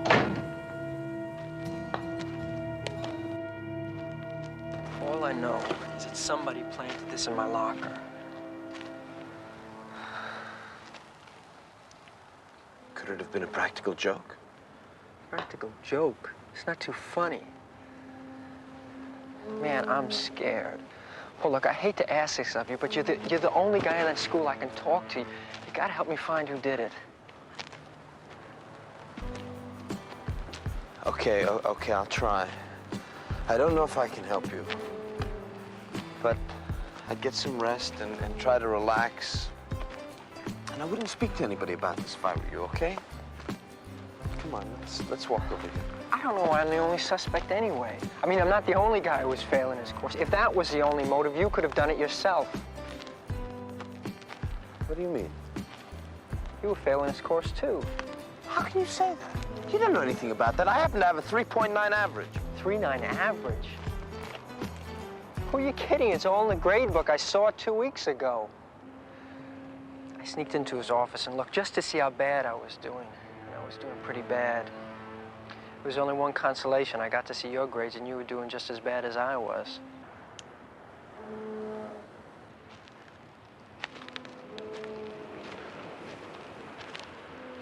Did you tell the police this? Tell the police? I didn't tell the police anything. I was too busy thinking about this. Good. Yeah, that's good. Wait a minute. If the police did see that grade book, why didn't they know you were failing? Because I wasn't. Paul, you're lying to me. No, I'm not. You were standing next to that locker when Gift...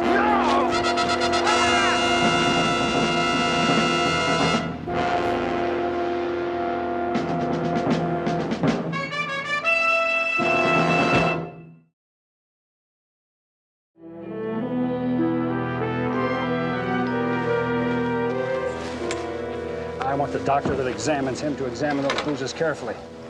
I want to know whether they were caused by the fall. Photograph that area back there, will you? How is he? Bad. You talked to the mother? Yeah, she says he went to go see Paul Kincaid. Then Paul calls an hour later from the school wondering where he is. She wasn't worried? Well, that's what's so weird. She acted like he was some stranger living down the block. They found this in his hand. So what do you think? I think the world must be a terrifying place for some teenagers. Are you the officer that found Bobby? Yes, sir. I noticed the car and there wasn't anybody around it, so I thought it was stolen and abandoned. So I took a look around and found the body lying over at the foot of the cliff. You see exactly where he went off? Yeah, I marked the area off, kept everybody out of it. Would you show us? Sure.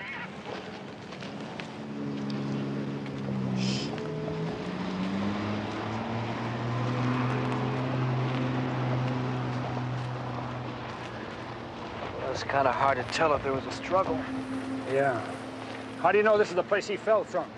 We had tennis shoes on. I looked around till I found his footprints up here. Wait a minute, there's a hard sole shoe there with a rubber heel. Right there. I have the same thing over here. How do you know they were both up here at the same time?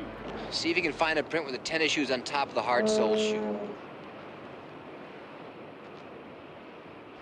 Got it. Right over there.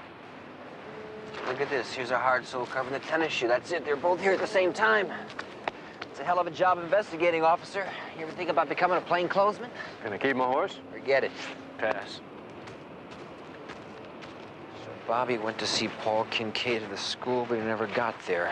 He stopped here first. Well, what was he meeting Kincaid for? Let's go ask him.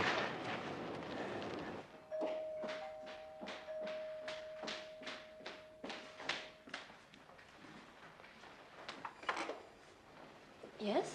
I'm Lieutenant Stone. This is Inspector Keller. Is Paul at home? Yes, of course. Come in. Paul, there's someone here to see you. Coming. Kind of cute. What time do you get off work?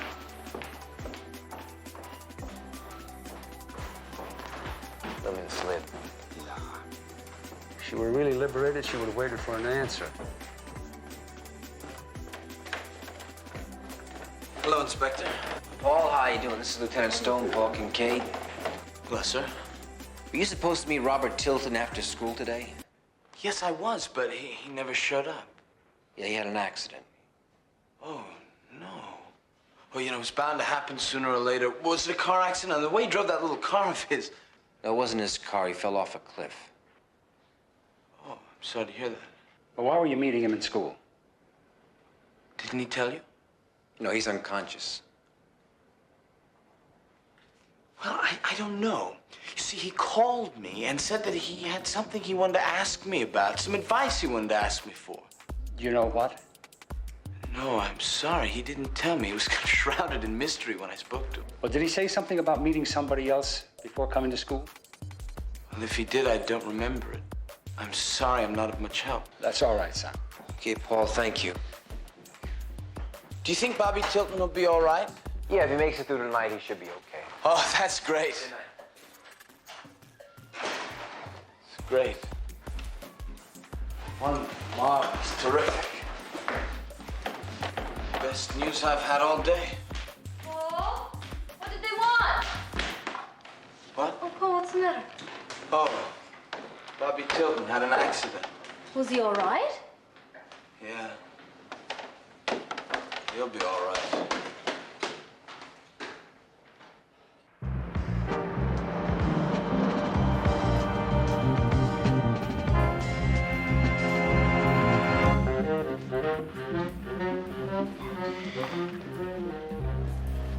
Now, what time did you get in this morning? Early.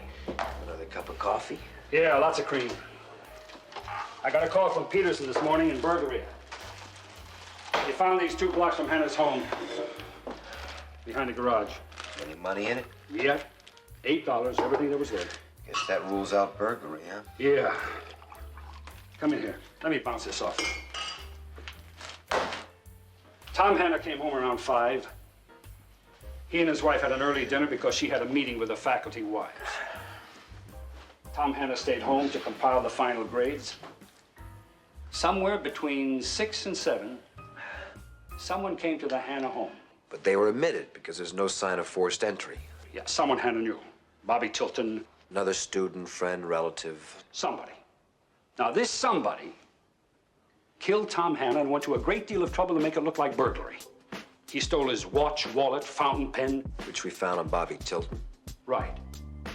Now, why did he throw away the watch and wallet and keep the pen? The pen had Hannah's name engraved on it. Must have had some use for it. What? The pipe and the grade book are still at school. Now, wait a minute. Mrs. Hannah went away to a meeting. Mr. Hannah stayed home to do the grades. But how could he do it if he didn't have a grade book? Well, maybe he has an extra grade book. But if he doesn't, that explains the pen. Right? If you were to exchange grades, you want to have the same pen and ink. If Bob Tilton did steal a pen, why did he give himself a failing grade?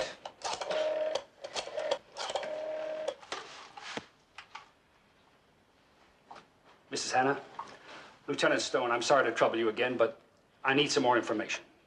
Did your husband have an extra grade book at home? Is there a possibility that he would know a student's grades without that grade book? Thank you. That grade book is the one and only one. Now, how did it get back to that school? Let's go find out.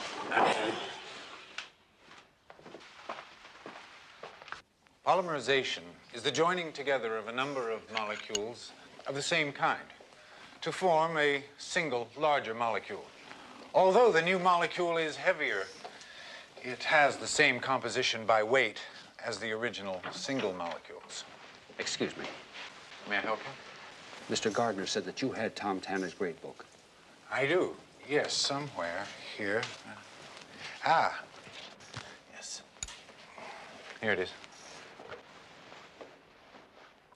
Yeah, I'll try to get it back to you as soon as possible. I'd appreciate it. Now, where was I? Polymerization and man-made materials. Excuse me. And where are you going, Mr. Kincaid? I'm sorry, I don't feel very well. I'll be right back. Excuse me, I'll be all right.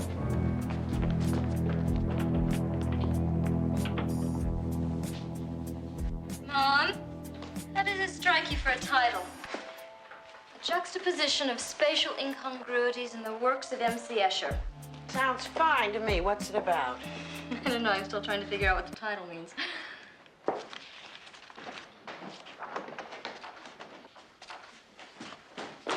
Paul?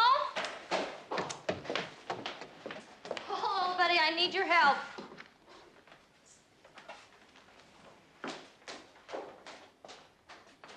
Paul?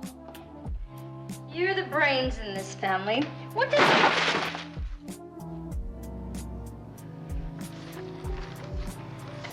Good grief. Get out! Get out! What is this, a tantrum?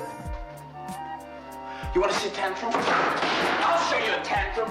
Here, you want more of a tantrum? Here, look at these books. Here, let me get rid of these. Shut.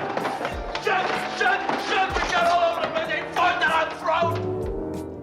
Paul, what on earth is the matter? I'm so stupid. I'm so stupid. Don't touch me. Don't touch me. Get out of my room. Get out of my room. Okay, Paul. Get out of my room. Get out of my room. Sure. It's okay.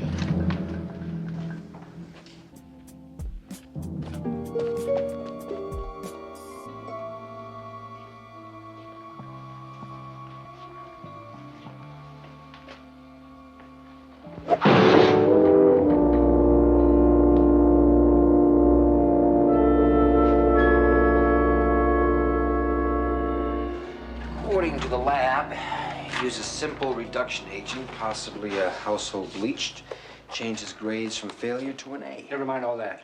What's his name? Kincaid. Paul Kincaid, yeah.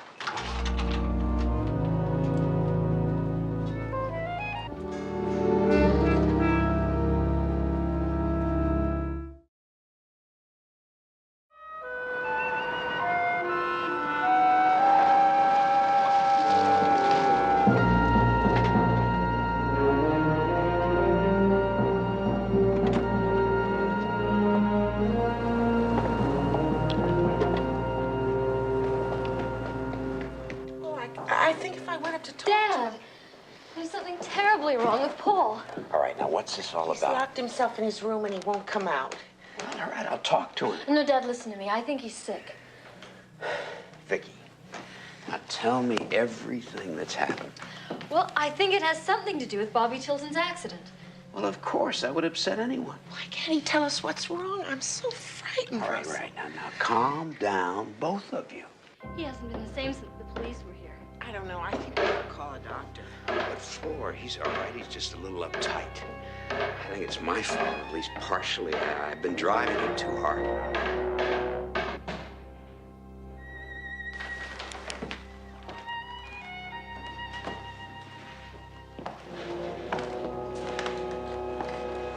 Paul?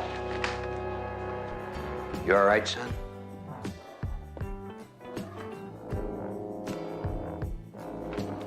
Well, you certainly did have us going. You know, Paul, if you've got any problems, you can come to me with them.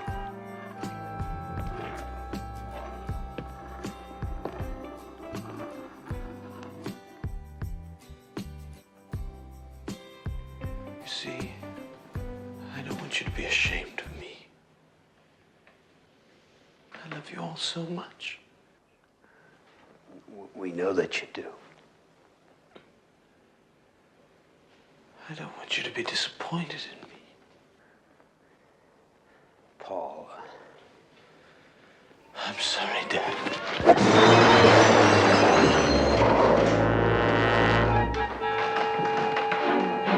What's the matter with you, Paul? Now stop it! Darling, what happened? I said stop it! For the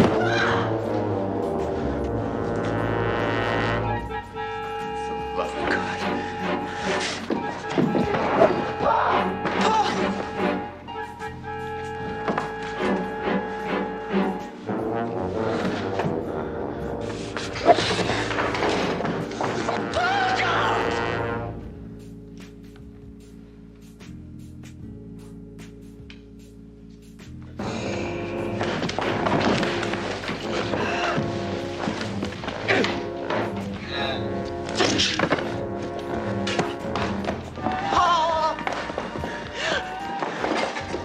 What's happened to him?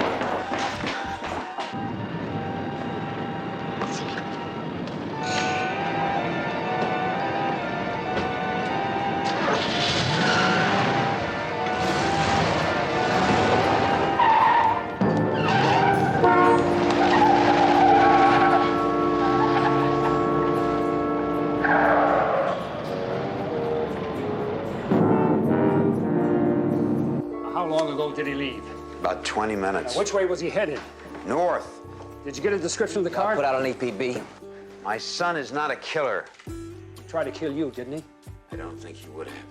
We have reason to believe that he killed Tom Hanna and that he pushed Bobby over that cliff. Now, if your son wanted to hide from someone, where would he go? Come on, think of some place, any place at all, the first place that comes to your mind. The bridge. The bridge. It was a private joke. When things got really tough at school or here at home, if they really got bad, there was always the bridge. I know it's only a hunch.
Where is he?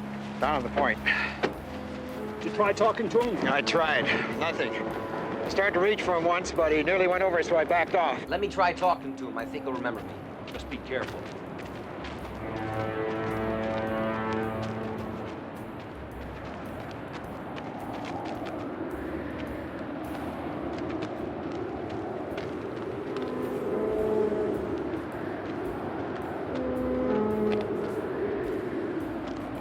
Paul? You remember me? Well, I talked to Bobby's doctor. Bobby's gonna be all right.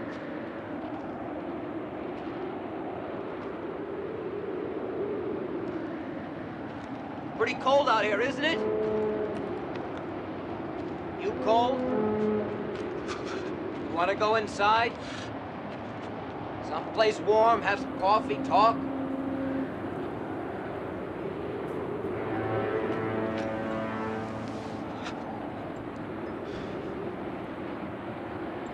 Listen, Paul, you're a very talented young man who's got his whole life ahead of him. Now, I know you can't see it now, but, well, it's like a movie. If you leave during the bad part, you'll never know if it's gonna get any better.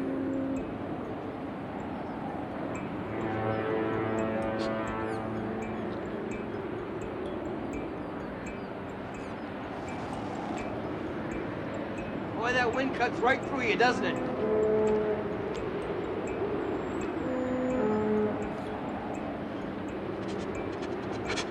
How'd you know I was up here? Vicky told me. Vicky said that you two had this private joke that when things got really bad, you came to the bridge. She cares a lot about you, Paul. So does your mother and father. I failed them. But they love you. I tried to kill them. But you didn't hate them. You were only afraid they'd be disappointed in you. That they'd be upset with you, but they love you, Paul. It's not gonna do you or them any good if you jump. So just come on back, give them a chance to help you. I failed them! I tried to kill them! And now I can't even jump!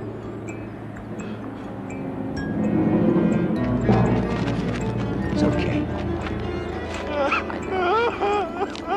I know, Paul. I know it's gonna be all right. Get you someplace warm. Talk. Come on, Paul. It's okay. It's okay.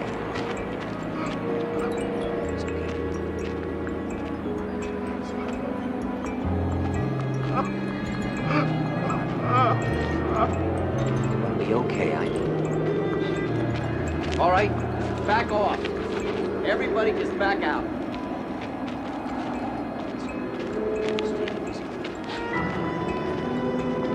Be back up at Bryan Street in a little while.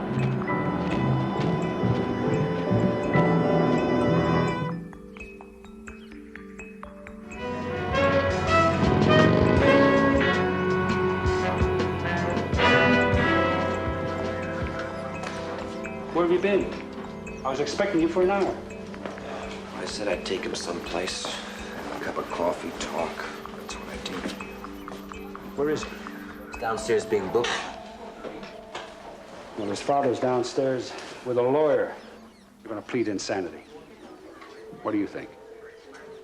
Does he know the difference between right and wrong? No way, he knows exactly what he did from A to Z. He knows he was wrong. I wish his parents did. They want to know what happened, what went wrong. We gave him everything, everything. Except the right to fail.